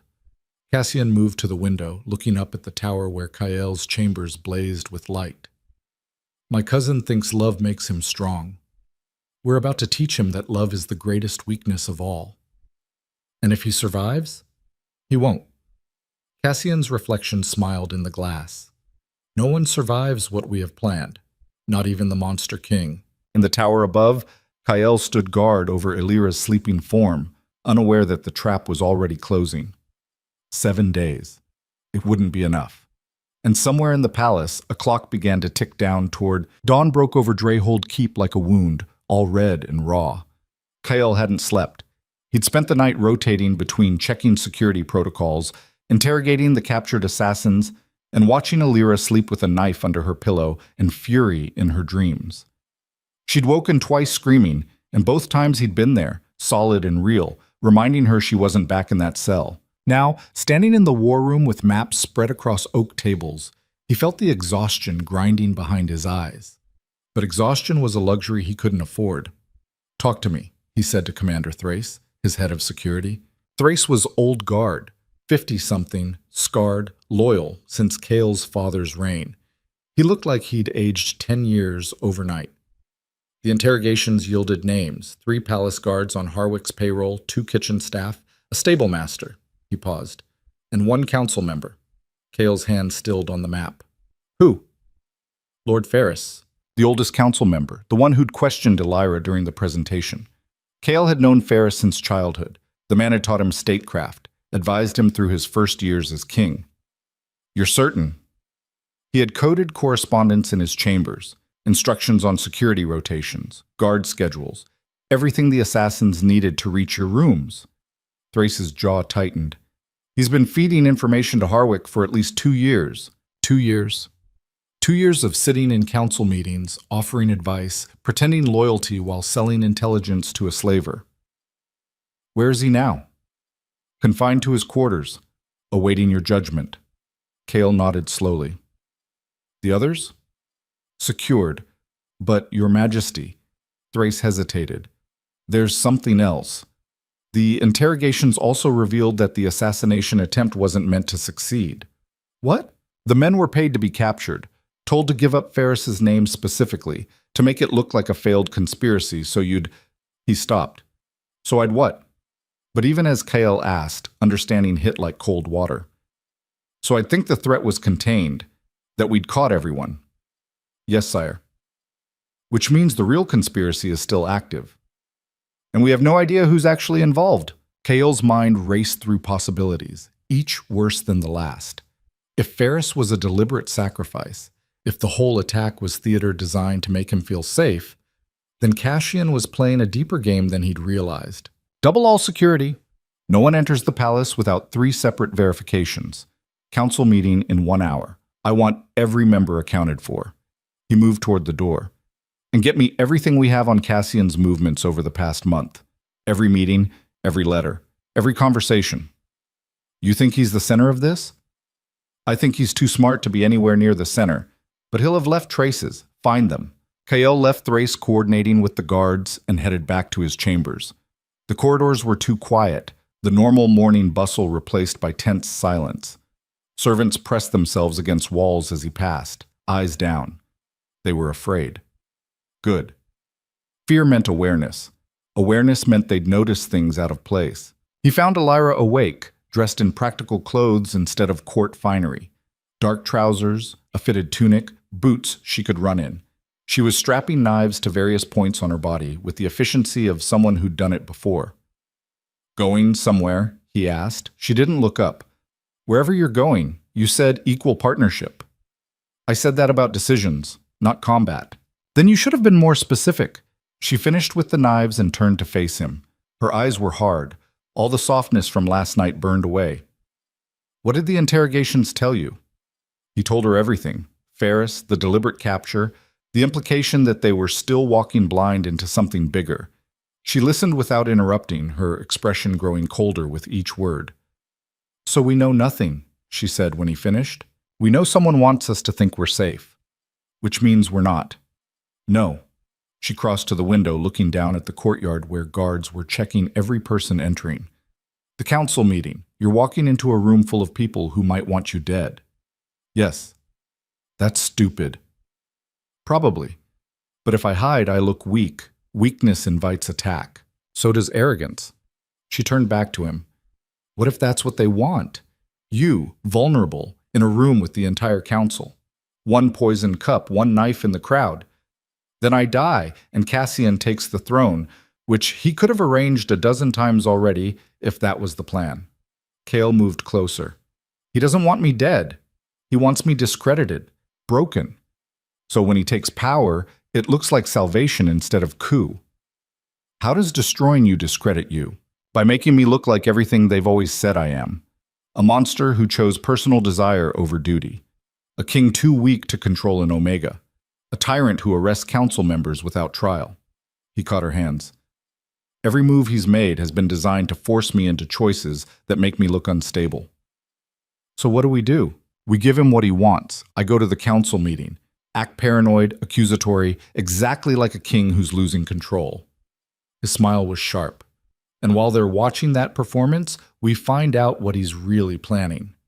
Understanding flickered in her eyes. You want to use yourself as bait. I want to make them think they're winning. People get sloppy when they think they've won. Or they accelerate their timeline and kill you faster. That's a risk. A stupid risk. Do you have a better plan? She pulled her hands free, pacing. Yes. We leave. Tonight. Take whatever loyalists you have and disappear. Let Cassian have the throne if he wants it so badly. And the trafficking victims? The people Harwick's still selling? The system that let this happen? He shook his head. Running doesn't fix anything. Neither does dying. I'm not going to die. You don't know that. No, but I know that if I run, Everything I've built collapses, the alliances, the treaties, the reforms. Cassian will undo all of it and go back to the old ways, the brutal ways. He caught her shoulders. I can't let that happen. Even if it costs you everything? Especially then. She stared at him, and he watched something break behind her eyes. You're going to get yourself killed trying to save people who hate you. Maybe, but at least I'll die as something other than what my father made me. A weapon. A weapon, he agreed quietly. For a long moment she just looked at him. Then she stepped close, rising on her toes to press her forehead against his. If you die, I'm following you into whatever hell comes next and dragging you back just so I can kill you again myself. Despite everything, he smiled. Fair. I mean it. I know. He kissed her, quick and fierce. Stay here. Stay armed. Trust no one except Marin and Thrace. Where will you be? Playing the monster they expect. The council chambers felt like a tomb. All 12 members were present, seated around the circular table in order of seniority. Ferris's chair sat empty, a deliberate void. Cassian occupied the seat to its left, his expression carefully neutral. Kale entered without ceremony, his armor still bearing blood from last night.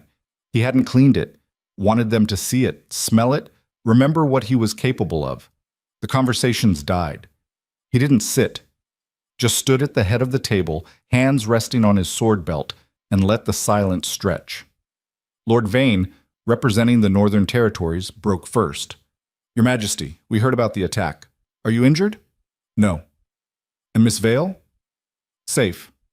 More silence. Lady Meredith, the sharp-eyed trade minister, leaned forward. Perhaps you could explain why Lord Ferris has been arrested without trial? The law requires evidence. I have it. Coded letters, payment records, testimony from 3 separate conspirators. Kale's voice was flat, dead. Ferris has been selling intelligence to Lord Harwick for 2 years. He helped coordinate last night's assassination attempt. Gasps around the table. That's impossible, Lord Vane said. Ferris has served the crown for 30 years and betrayed it for gold. Anyone else want to defend him? The challenge hung heavy. Cassian stirred. Your Majesty, no one doubts your evidence, but the manner of arrest, the lack of formal charges, it sets a dangerous precedent. You want precedent? How's this? Anyone working with Harwick gets the same treatment. Immediate arrest, full investigation, public trial. Kale's eyes swept the room. Any objections?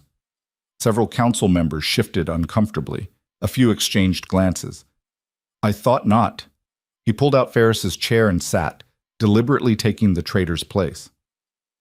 Now, let's talk about what happens next. For 2 hours he pushed them, demanded immediate action on Harwick's arrest, called for investigations into every noble with connections to the southern provinces, suggested loyalty oaths for all council members. He watched them fracture under the pressure. Some agreed quickly, too quickly, their fear obvious. Others pushed back, citing law and tradition, their resistance calculated. And through it all, Cassian sat quietly, occasionally offering moderate suggestions, playing the voice of reason against Kael's increasing aggression. It was a performance. They were all performing. The question was who had the better script.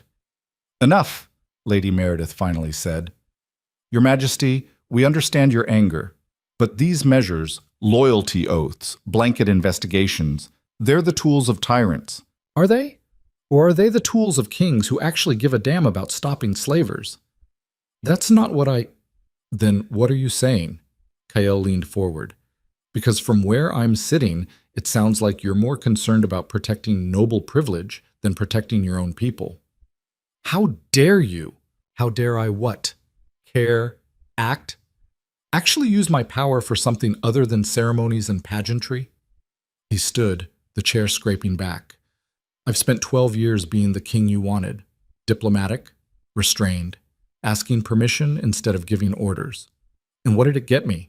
A council full of corruption, a slaver operating openly in my kingdom, and 23 rejections because I scared you all too much to touch. The words echoed off stone walls.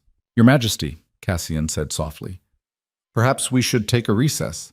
You're clearly exhausted. I'm clearly done pretending. Kael looked at each of them in turn. New rule. From now on, this council advises. I decide. Anyone uncomfortable with that can resign. Effective immediately.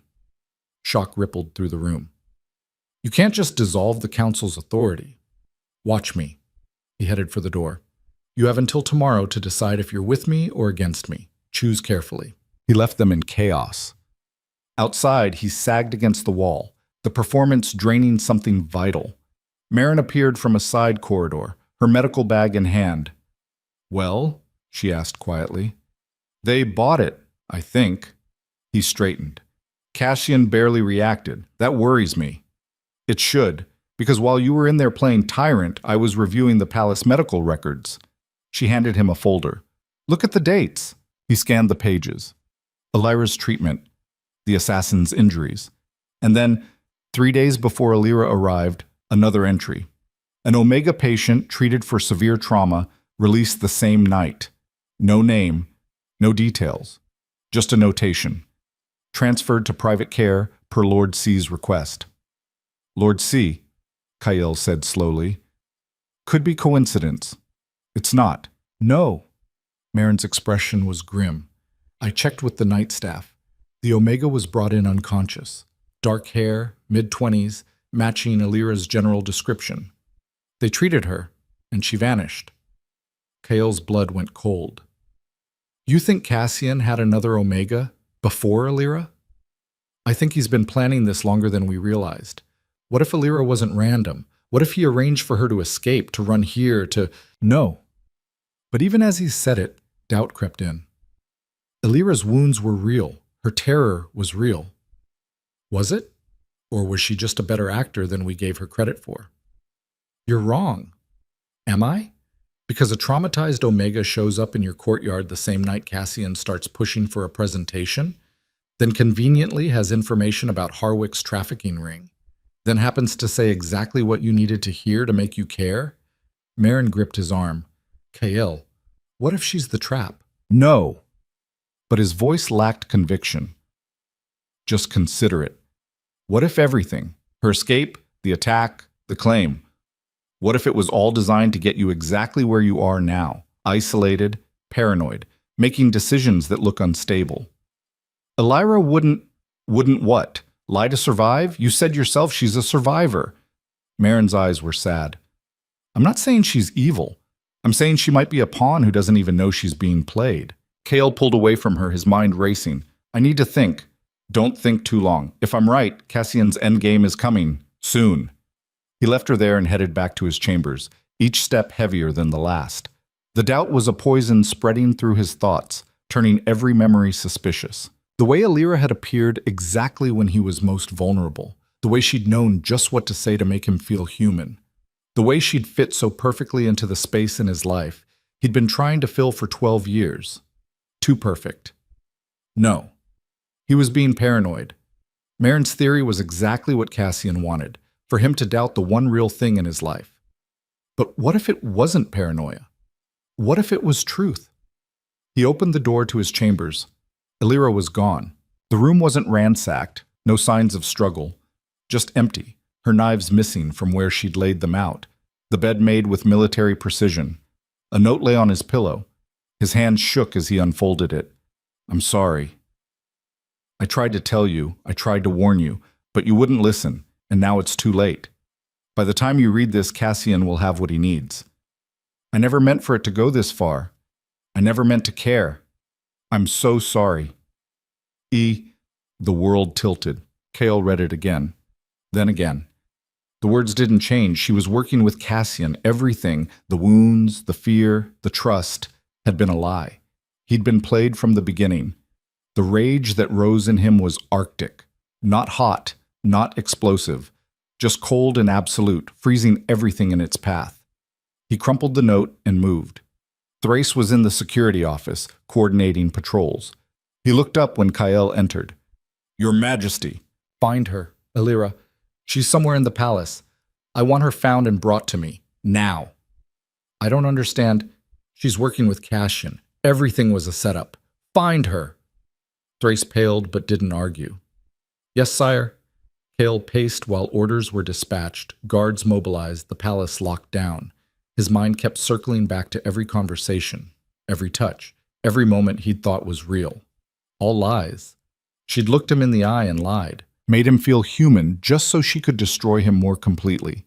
He should have known better. Should have remembered that weapons don't get happy endings. An hour passed, then 2. Finally, a guard appeared. "Your Majesty, we found her." "Where?" "The archives. She was looking through old records. The guard hesitated.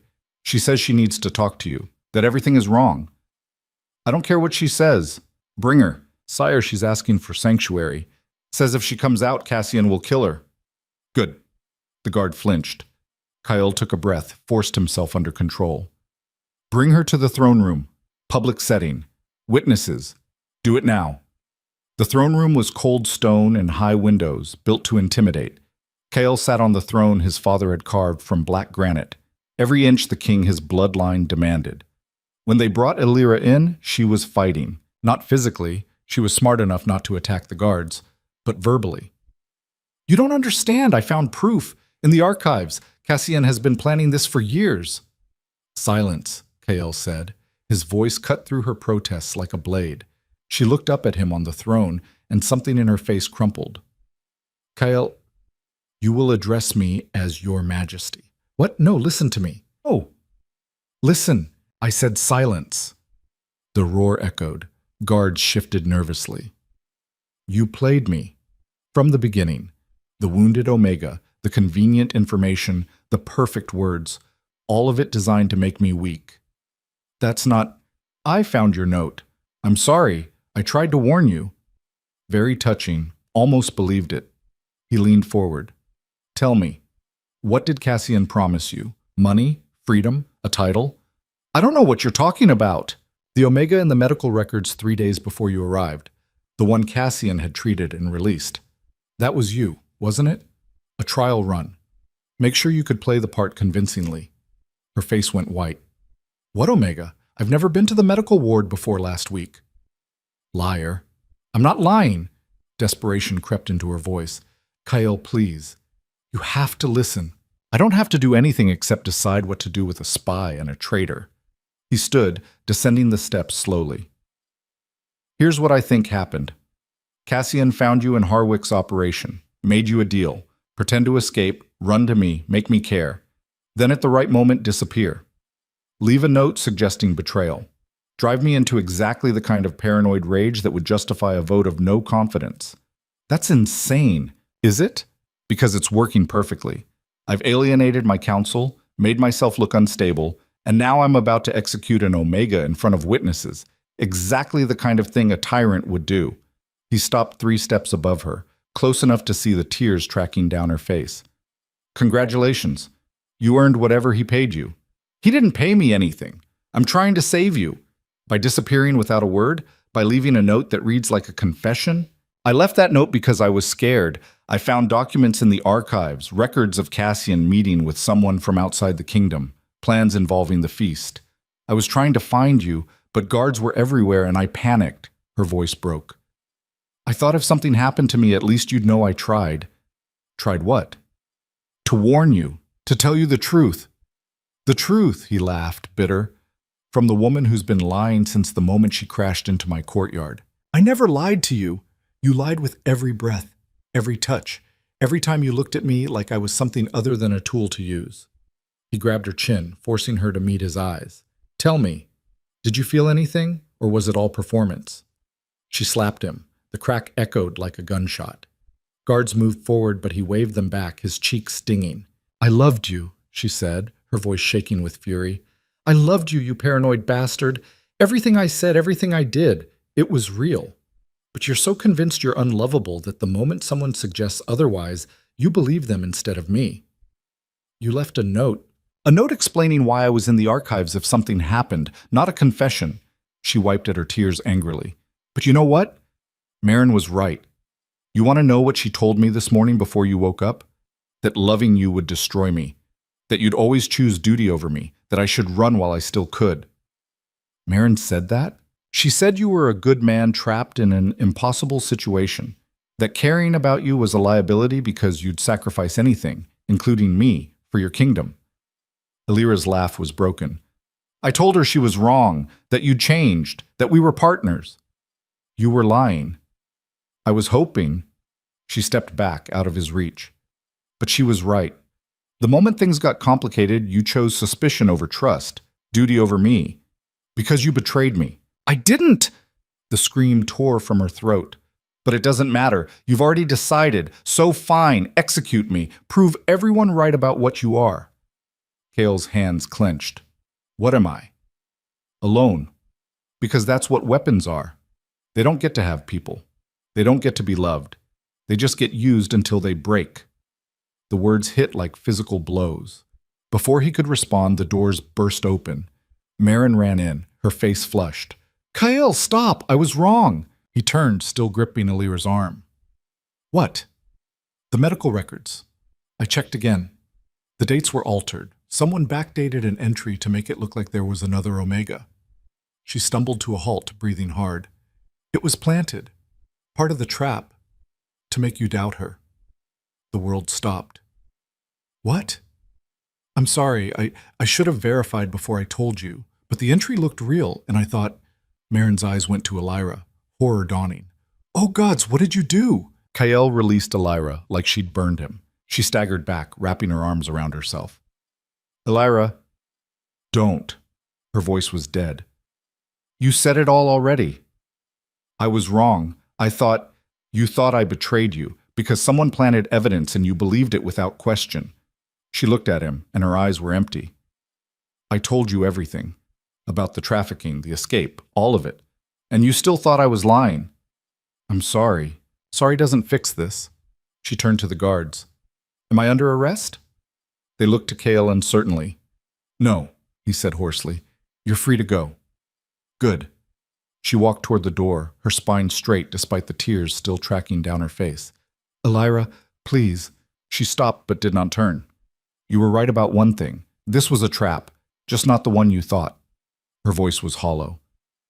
Cassian knew you'd doubt me. Knew you'd choose suspicion over trust. That's why it worked. Not because I'm a spy. Because you're broken. She left. The door closed behind her with a finality that felt like death. Kyle stood frozen, Marin's apology washing over him like rain on stone. I'll fix this, Marin was saying. I'll explain. Tell her it was my fault. No. His voice sounded distant, wrong. She's right. I chose wrong. You were manipulated. I was a coward. He looked at his hands like they belonged to someone else.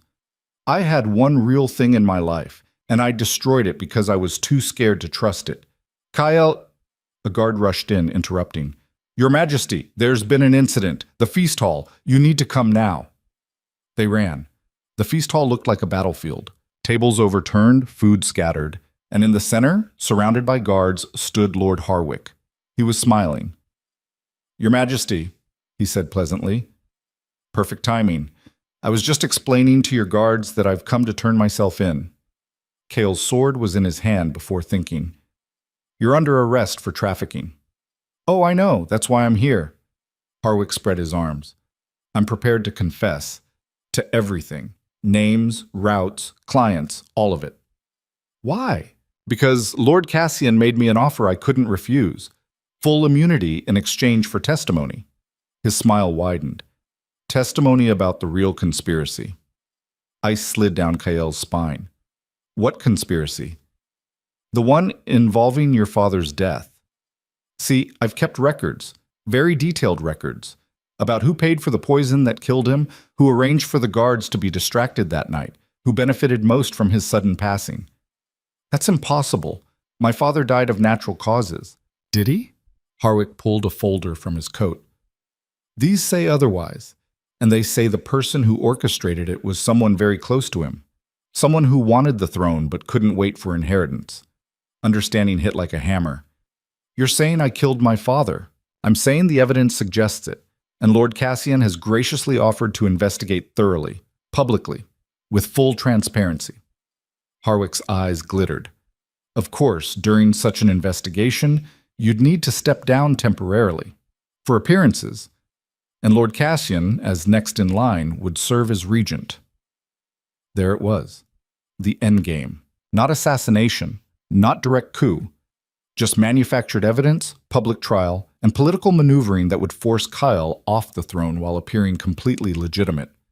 The evidence is fake. Prove it, but that'll take time. Months, maybe years. And in the meantime, Harwick shrugged. The kingdom needs leadership. Cale's mind raced through options. If he arrested Harwick now, it would look like suppressing evidence. If he allowed the investigation, he'd be walking into a trial rigged against him. If he refused to step down, Cassian would call it proof of guilt. Checkmate. "Where's Cassian now?" he asked quietly. "Coordinating with the council. They're voting on emergency measures as we speak. Should be announcing the results any moment." On cue, a page ran in. "Your Majesty, the council has called for your immediate presence. They say it's urgent." Cale looked at Harwick's satisfied smile, at the guards unsure who to believe, at Marin's horrified expression. He'd played right into it.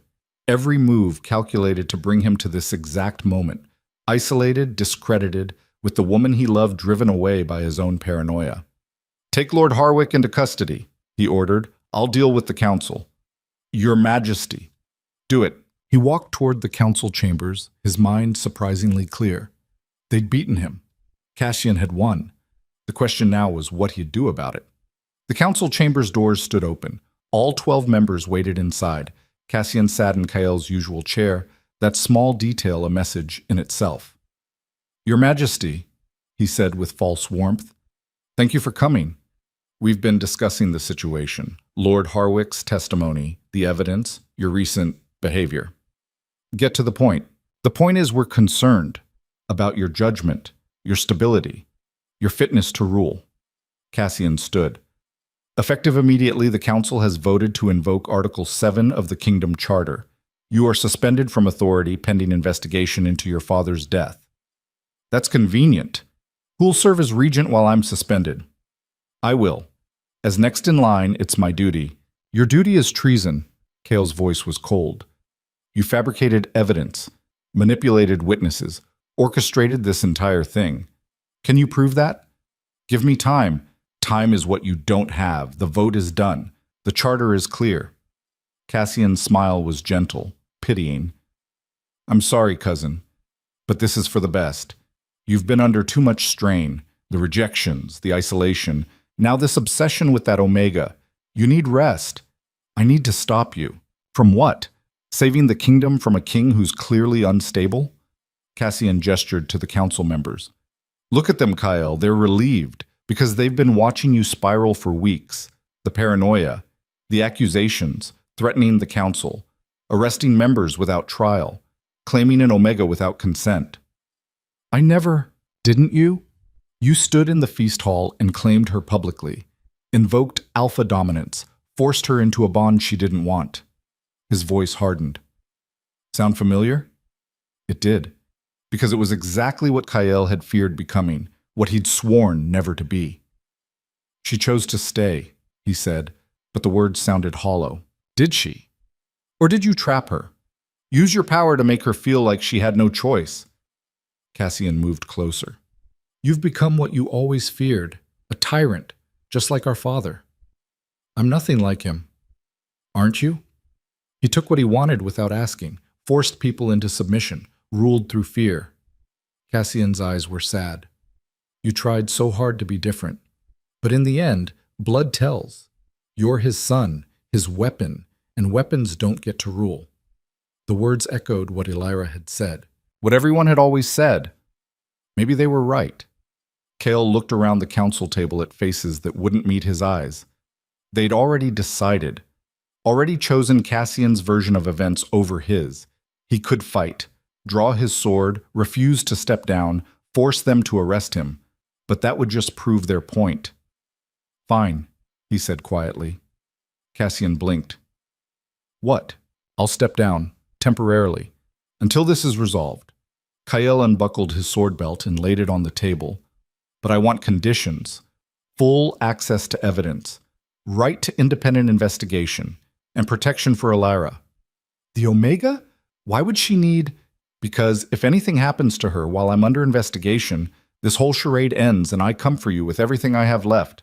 He met Cassian's eyes. Do we have a deal? For a moment, calculation flickered in his cousin's expression. Then he nodded. Deal. Though I don't know why you're so concerned about a woman who betrayed you. She didn't betray me. I betrayed her by believing your lies. We'll see. Cassian picked up the sword belt. Guards will escort you to your chambers. For your safety, of course. Of course. As they led him away, Kael caught Marin's eye. She looked devastated. He shook his head slightly. Not your fault, but it was his. All of it. He'd had a chance at something real, someone who saw past the scars and the violence to the person underneath. And he'd thrown it away because he was too broken to trust it. The guards deposited him in his chambers and locked the door from the outside. Kael stood in the center of the room where Elara had slept, where they'd planned together, where everything had felt possible. Her scent still lingered. He sank onto the bed and let his head fall into his hands. 23 rejections hadn't broken him. 12 years of isolation hadn't broken him. But this, losing her through his own cowardice, this might actually do it. A soft sound made him look up. The window was open. And perched on the sill, bloody and breathing hard, was Elara. She dropped into the room silent as smoke, landing in a crouch that spoke of recent practice. Blood streaked her arms, her face, soaked through her tunic in places that made Kael's heart stop. You're hurt, he said, already moving toward her. She held up a hand, stopping him. Not mine. Mostly. Her eyes were hard, unforgiving. We need to talk. Elara, I'm so sorry. Save it. You can grovel later if we survive the next hour. She moved to the door, checked it was locked, then crossed to his desk and started pulling out maps. Cassian's planning something for tonight. The ceremonial feast he mentioned in his letter. It's real. Mandatory attendance for all nobles, including you. I'm suspended, under guard, which is exactly why he wants you there. Public setting, witnesses. He's going to make his move. She spread out a map of the palace. I've been tracking his people all day. They've been moving supplies into the feast hall, wine casks from his private cellars, food prepared by chefs loyal to him, guards stationed at every exit. Kael studied the map, his mind shifting from emotional devastation to tactical analysis. You think he's going to poison me? I think he's going to poison everyone and blame you for it. She pointed to the wine notation. Classic alpha rage scenario. King goes insane, kills his own court. Tragic, necessary to put down. Cassian becomes the hero who saved the kingdom. That's insane. He'd killed dozens of innocents. He doesn't care. He wants the throne. Everything else is collateral. Her finger traced the guard positions. But here's what he doesn't know. I've been in the archives for 6 hours, found the real records of your father's death, medical reports, witness statements, all of it pointing to one person. Cassian. Yes. But more than that, he's been planning this since before your coronation. There are letters going back 15 years. Correspondence with Harwick about setting up the trafficking network, specifically to create leverage. About finding the right Omega to use against you when the time came. Kael's blood went cold. You were supposed to be that Omega. No, I was an accident, a variable he didn't plan for. She pulled out another document, older, yellowed. The Omega in the medical records that Marin found? She was real. Her name was Lysa. Cassian had her for 3 months, training her to play the wounded refugee, but she died 2 days before she was supposed to escape and run to you. How? Took her own life rather than go through with it. Left a note explaining everything. Elira's voice was hollow. I found it hidden in the records. Cassian buried it. When she died, he panicked. His timeline was off. He needed someone fast, so he just waited. Figured eventually you'd find someone to care about, and he could work with that. Then you showed up. Then I showed up. Bleeding, desperate, exactly what he needed. He didn't create me. He just used me. She met Kael's eyes. Everything I told you was true. The trafficking, the escape, the fear. All of it. But Cassian saw an opportunity and took it. The fake medical records, the planted evidence, even Marin's discovery. He orchestrated it all to make you doubt me. It worked. Yes. The word was sharp. Because you wanted to doubt. Because believing I was real was scarier than believing I was a lie. Kael's throat closed. You're right. I know I am. She turned back to the maps. But we don't have time for you to process your emotional damage. Cassian moves tonight. If we don't stop him, he wins. The kingdom falls apart, the trafficking continues, and everyone who believed in you dies knowing you failed them. What do you want me to do? I want you to fight, not like a king, like the weapon you are. Her smile was bitter. Use what they fear. Become the monster they always said you were, because that's the only thing Cassian won't see coming. If you do that, you prove them right. You lose whatever goodwill you had left. You become exactly what your father was. She stepped closer, and for the first time since entering, her expression softened fractionally. But you save lives. You stop a tyrant. And maybe you prove that monsters can still choose to do good. He looked at her, this fierce, broken woman who should hate him, but was instead handing him the tools for redemption. Why are you helping me? Because you're an idiot who doesn't deserve saving, but the kingdom does. And because... She stopped, looked away. Because I meant what I said. I loved you. Maybe still do, under all the rage. And love makes you do stupid things. Like risk your life for someone who betrayed your trust? Exactly like that. The lock on the door clicked. They both spun as it swung open to reveal Marin, her face drawn. How did you... Kyle started. Bribe the guards. They're loyal to you, not Cassian. Most of the palace is, if you'd bothered to notice. She closed the door behind her. Alira's right. Cassian moves tonight. But there's more. She pulled out a vial filled with dark liquid. I found this in the wine shipment, analyzed it. It's not poison. Then what is it? Alpha rage inducer, chemical compound that strips inhibition, amplifies aggression, makes you lose control. Marin set the vial on the desk.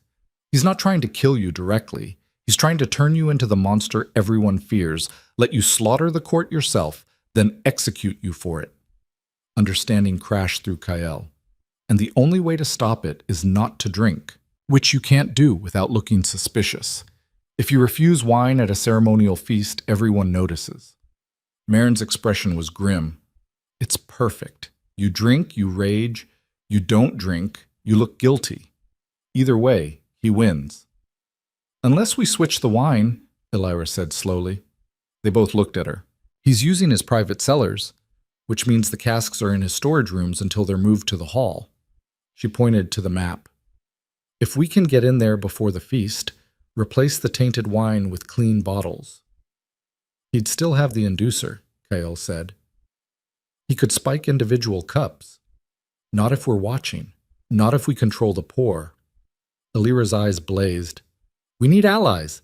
People who can slip the replacement wine in, monitor every cup, make sure he can't improvise. I can get you people, Marin said. Servants loyal to Kyle. Guards who hate what Cassian's doing. How many? 20, maybe 30. That's not enough to stop him if things go violent. No, Kyle agreed, but it's enough to expose him. If we can force him to try the inducer in public, make him visible in his manipulation, we destroy his credibility, Elira finished. Turn the trap on itself. For a moment, they just looked at each other, three people who'd been broken by Cassian's schemes standing together in the wreckage. This is insane, Marin said. Completely, Elira agreed. When do we start? Kale asked. They planned for 2 hours. The feast was scheduled to begin at sunset, 3 hours away. That gave them enough time to coordinate the wine switch, brief the loyalists, and position people throughout the hall. Not enough time to account for every variable. Not enough time to guarantee success, but enough time to try. Elira left first, climbing back out the window with a grace that spoke of recent necessity.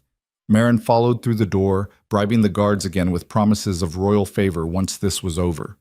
Kyle waited alone in his chambers, watching the sun crawl toward the horizon. He'd never felt more like his father than now, sitting in the dark, planning violence, willing to burn everything down to achieve his goals.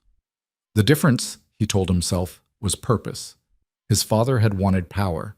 Kyle wanted justice. Whether that distinction mattered, he'd find out soon enough. A knock at sunset. Different guards this time, Cassian's men, their expressions neutral.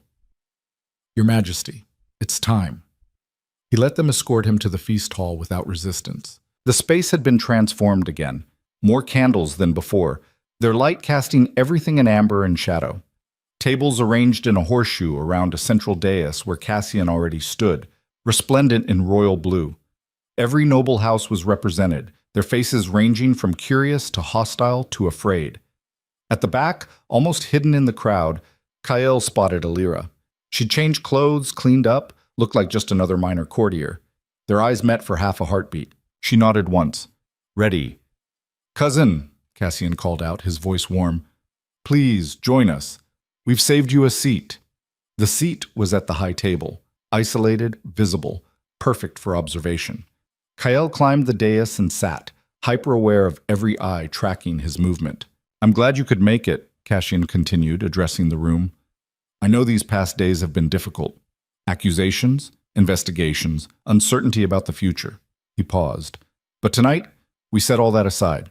Tonight, we feast as one kingdom, united in hope that truth will prevail." Polite applause rippled through the hall. Servants began circulating with wine. Kael watched them carefully. Most were strangers, Cassian's people, but 3 he recognized. Marin's recruits, moving with deliberate casualness, their pores slightly longer, their movements designed to draw attention. A cup appeared in front of him, deep red wine in crystal catching the candlelight. "A toast," Cassian said, raising his own cup. "To truth, to justice, to the kingdom we all serve." "To the kingdom," the crowd echoed. Kael lifted his cup but didn't drink. Watched Cassian over the rim, saw the calculation in his cousin's eyes. This was the moment. Drink and risk the inducer. Refuse and look guilty. Then Alira moved. She stepped forward from the crowd, a different cup in her hands. "Your Majesty, forgive the interruption, but this wine is from your private reserve. I thought you might prefer it." Every eye turned to her. Cassian's smile froze. "That's unnecessary." "Is it?" She set the new cup in front of Kael, her movements deliberate. "I was told the king should always drink from his own cellars at ceremonial events." "Tradition." "What tradition?" Cassian's voice sharpened. "I've never heard of—" "Perhaps you weren't paying attention during your etiquette lessons." She turned to the crowd. "The king's wine comes from his personal stock. Tested, verified, a symbol of his authority." She looked back at Cassian. "Or has that changed under the regency?" Murmurs swept the hall, nobles exchanging glances. Uncertain. Cassian recovered quickly. "Of course not. If His Majesty prefers his own wine," he gestured magnanimously, "then by all means." But his eyes were murder. Kael lifted the new cup, Alira's cup, switched somehow, clean, and drank deep. Nothing, no chemical burn, no rising rage, just wine.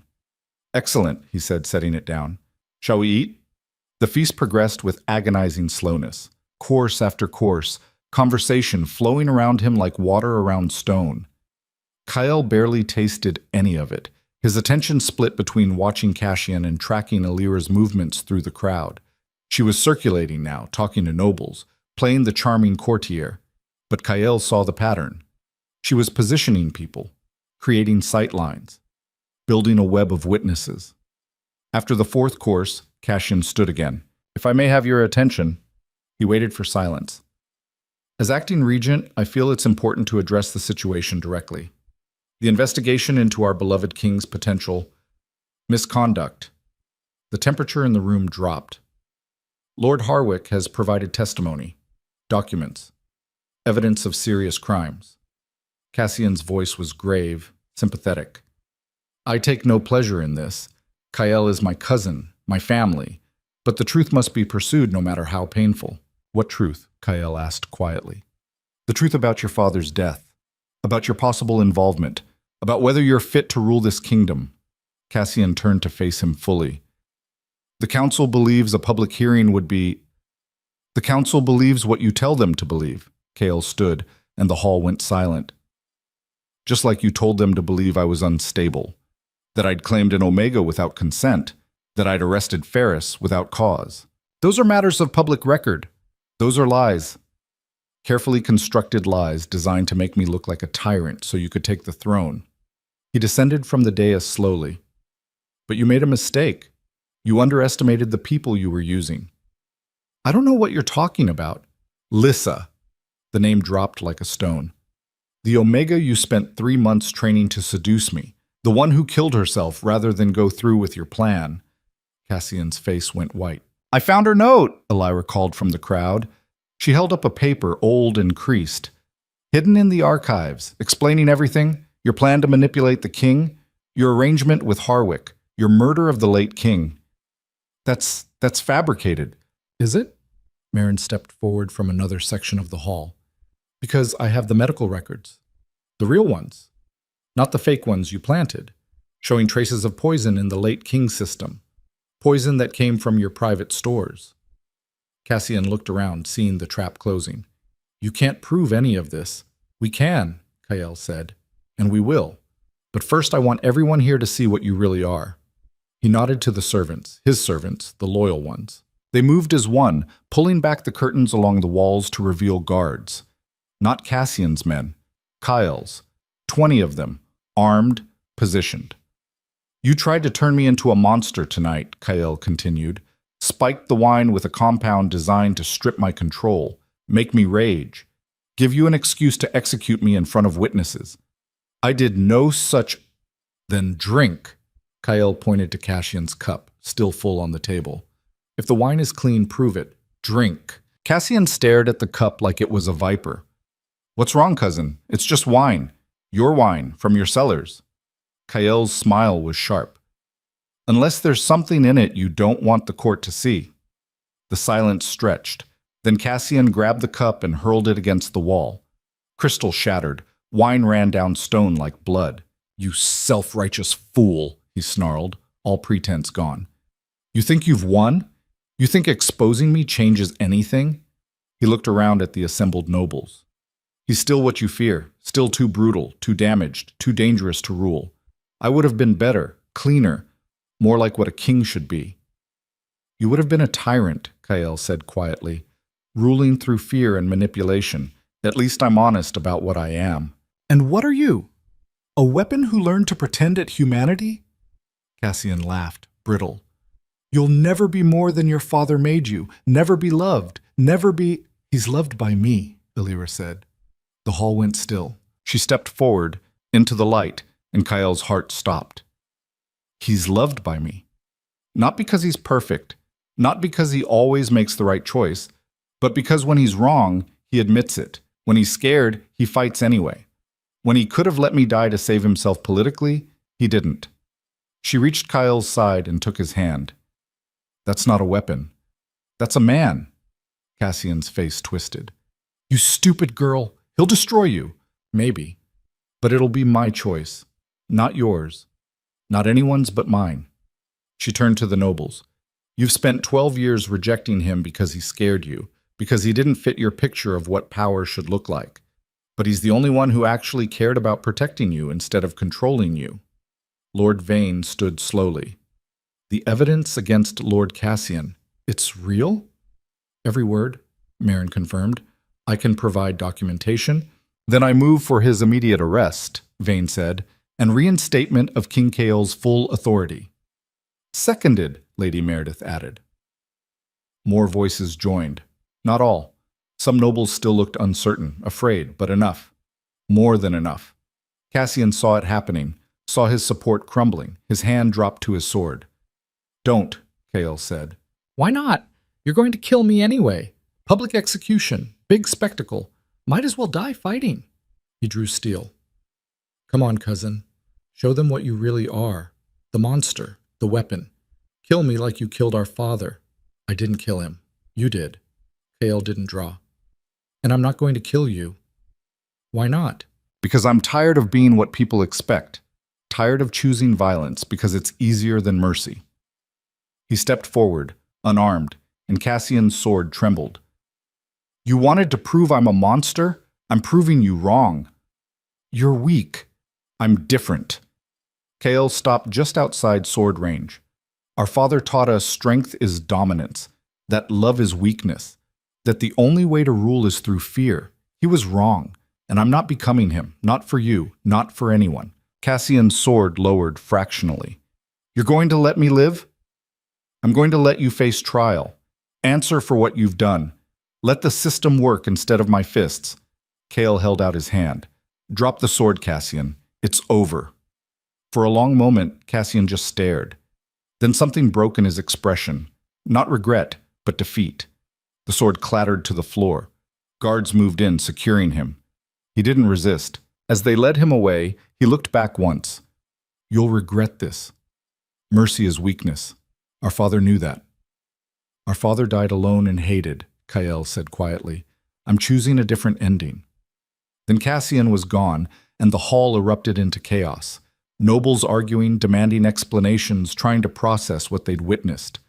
Kael let it wash over him, suddenly exhausted to his bones. Elira's hand squeezed his. You okay? No, but I will be. He looked at her. We need to talk. We do, but not here. Not with an audience. He nodded, turned to address the hall. The feast is concluded. Lord Cassian will face trial for treason and murder. The investigation into my father's death will continue with full transparency. Council session tomorrow at dawn to discuss next steps. His voice carried absolute authority. Anyone with concerns can bring them then. For now, go home. They dispersed slowly, reluctantly, still buzzing with gossip and speculation. Finally, the hall emptied except for Kyle, Elira, and Marin. I'll handle the paperwork, Marin said tactfully. You two, talk. Actually talk this time. She left.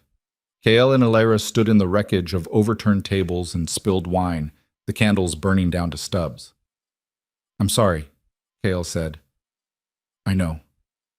I should have trusted you. Should have believed in what we had instead of being human, instead of having the same fears everyone has. She turned to face him. You hurt me, badly, but I understand why.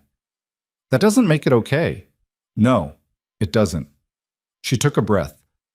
But here's what I realized while I was in those archives, reading about Lissa and Cassian's plans and all the ways he tried to destroy you. Love isn't about being perfect. It's about choosing someone even when they're broken, even when they mess up, even when it's hard. You still love me? He barely dared ask. I'm furious with you. I want to stab you a little bit. But yes, against all logic and self-preservation, yes. Her smile was small, pained. The question is what we do about it. We have 7 days left on the claim. Do we want that? The bond? The permanence? Kael thought about it, really thought. I want you to have a choice, a real one. No timelines, no political pressure, no alpha dominance bullshit. He reached up and unfastened something from his neck, a chain he'd worn since coronation, bearing the royal seal. Take this. It grants you autonomy, legal protection independent of me. You can stay, go, take your time deciding. Whatever you choose, you're safe. She stared at the chain. You're giving me power over you. I'm giving you freedom. There's a difference. He pressed it into her hand. I love you, Elira Vale. I want to build something with you, but only if you want it too, freely, without coercion or timelines or fear. Tears tracked down her face. You're an idiot. I know. A beautiful, broken, completely impossible idiot. She clutched the chain. I need time to process, to figure out who I am outside of trauma and running and you. Take all the time you need. What if I decide to leave? Then I'll miss you every day for the rest of my life, but I'll respect it. He cupped her face gently. No matter what, you're not a possession. You're a person, and you deserve to choose your own path. She kissed him then, soft, bittersweet, full of everything they'd been through and might still become. When they pulled apart, she was smiling through tears. I'm not leaving, not permanently, but I need space. Maybe stay with Marin for a while. Figure myself out. Okay? You're not going to argue? You just said what you need. I'm listening. He brushed away her tears. That's what partners do. They listen. She laughed, broken and beautiful. We're really doing this, building something new. If you'll have me, on one condition. Name it. No more secrets. No more protecting me by making decisions for me. We face things together or not at all. Deal. He held out his hand. She took it, and the agreement felt more binding than any ceremonial claim ever could. They walked out of the feast hall together as dawn began creeping across the horizon. The palace was quiet, the chaos of the night settling into exhausted peace. In his chambers, Alira gathered the few things she'd accumulated: clothes, books, the knife she'd used to kill her captors, which she refused to part with. "I'll be at Marin's if you need me," she said at the door. "I'll be here, ruling, trying not to destroy everything." "You won't. You're stronger than you think." She paused. "And Kael, thank you." "For what?" "For being brave enough to let me go." She kissed his cheek. "That's how I know you're worth coming back to." Then she was gone, and Kael stood alone in his chambers. But it felt different this time.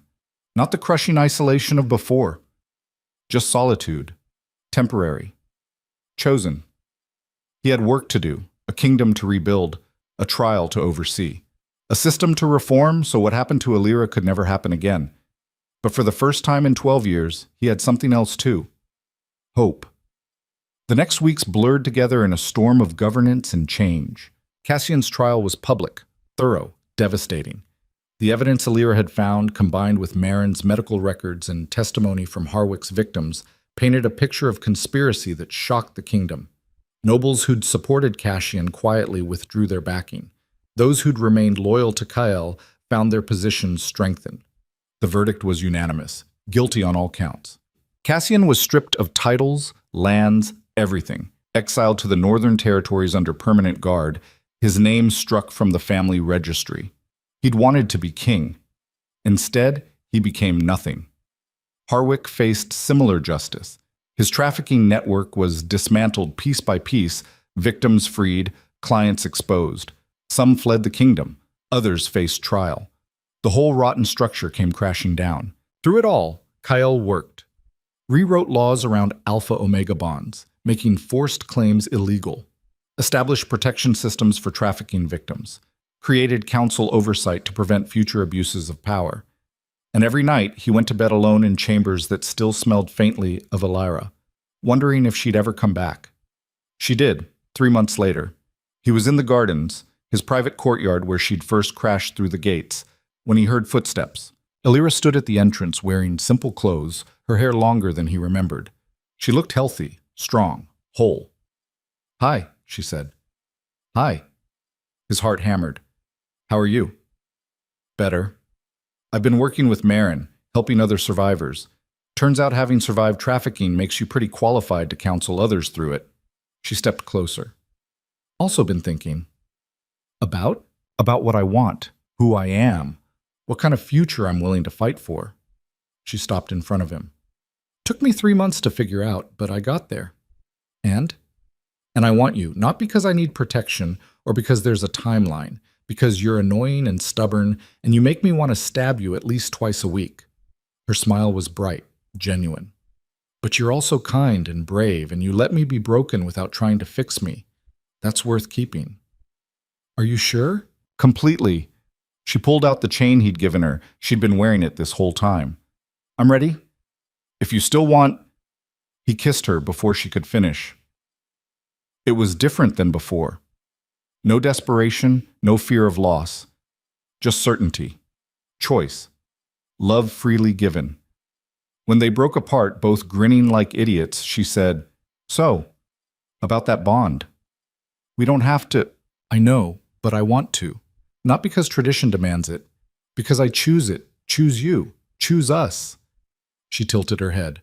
"Unless you've changed your mind, never." He pulled her close. "You're the best thing that ever crashed into my life. I'm not letting go." "Good. Because I already told Marin we'd need the bonding ceremony arranged." "Did you?" "I'm very efficient." She grinned. "Also, I have opinions about the ceremony. We're doing it our way. No stuffy traditions, no alpha dominance posturing. Just us, committing to each other as equals. I wouldn't have it any other way." They were bonded a week later in the same courtyard where they'd met. No grand ceremony, no court full of gawking nobles. Just Marin officiating, Thrace as witness, and vows they wrote themselves. "I promise to trust you," Kael said, holding both her hands. "To listen when you speak. To stand beside you, not over you. To be your partner in everything. I promise to be honest, Elira replied. To challenge you when you're wrong. To believe in you when you doubt yourself. To choose you every day, not just today. The bond settled over them like starlight, warm, permanent, right. Afterward, Marin hugged them both. You're disgustingly happy. I hate it. Liar, Elira said. You love it. Maybe a little. She stepped back. The kingdom is watching, you know, waiting to see if this works. A king bonded to a common Omega, ruling together. It's unprecedented. Good, Kael said. Time for some new precedents. They made it work through trial and error, compromise and conflict. Elira became his advisor, his voice for perspectives the court ignored. She fought him on policy, challenged his assumptions, refused to let him slip into old patterns. He loved her more for it every day. The rejection stopped being wounds and became history. 23 women who hadn't been right, making space for the one who was. Years passed. The kingdom stabilized under their joint rule. Trade flourished. The trafficking network stayed broken. Slowly, carefully, people began to see that strength could look like partnership instead of dominance. On their 5th bonding anniversary, Elira found Kael in the war room, staring at maps. Still brooding? She asked. Thinking. There's a difference. Is there? She wrapped her arms around him from behind. What about? About how different things could have been. If you hadn't crashed into my courtyard that night, if I'd turned you away, if Cassian had won. But he didn't. We did. She kissed his shoulder. Stop living in hypotheticals. Can't help it. I'm a strategist. You're a worrier. She turned him to face her. We won, Kael. We're happy. The kingdom is stable. Our enemies are defeated. Let yourself enjoy it. He looked at her, this fierce, impossible woman who'd saved him by refusing to be saved, and felt something settle in his chest. You're right. I usually am. She grinned. Now come on. We have an anniversary feast to attend, and I promised we'd actually show up this time. Do we have to? Yes. Because I'm making you dance. In public. Where everyone can see that the Monster King is actually terrible at rhythm. I'm not that bad. You're worse. She pulled him toward the door. But you're mine. So I'm stuck with it. They walked through the palace together, her hand in his, equals in every way that mattered. And if sometimes Kael still woke from nightmares of isolation and rejection, Elira was there to remind him he wasn't alone anymore. If sometimes Elira still flinched at unexpected sounds, still checked exits compulsively, Kael was there to stand between her and the world until she felt safe enough to stand on her own. They were broken people who'd found each other in the wreckage and decided to build something beautiful from the pieces. It wasn't perfect, but it was real. And in the end, that was all that mattered. The Monster King learned to be human. The wounded Omega learned to be whole. Together, they learned that love isn't about being unbreakable. It's about being brave enough to let someone see you shattered and trusting they'll stay anyway. In the courtyard where it all began, where blood had once mixed with rain, flowers now grew.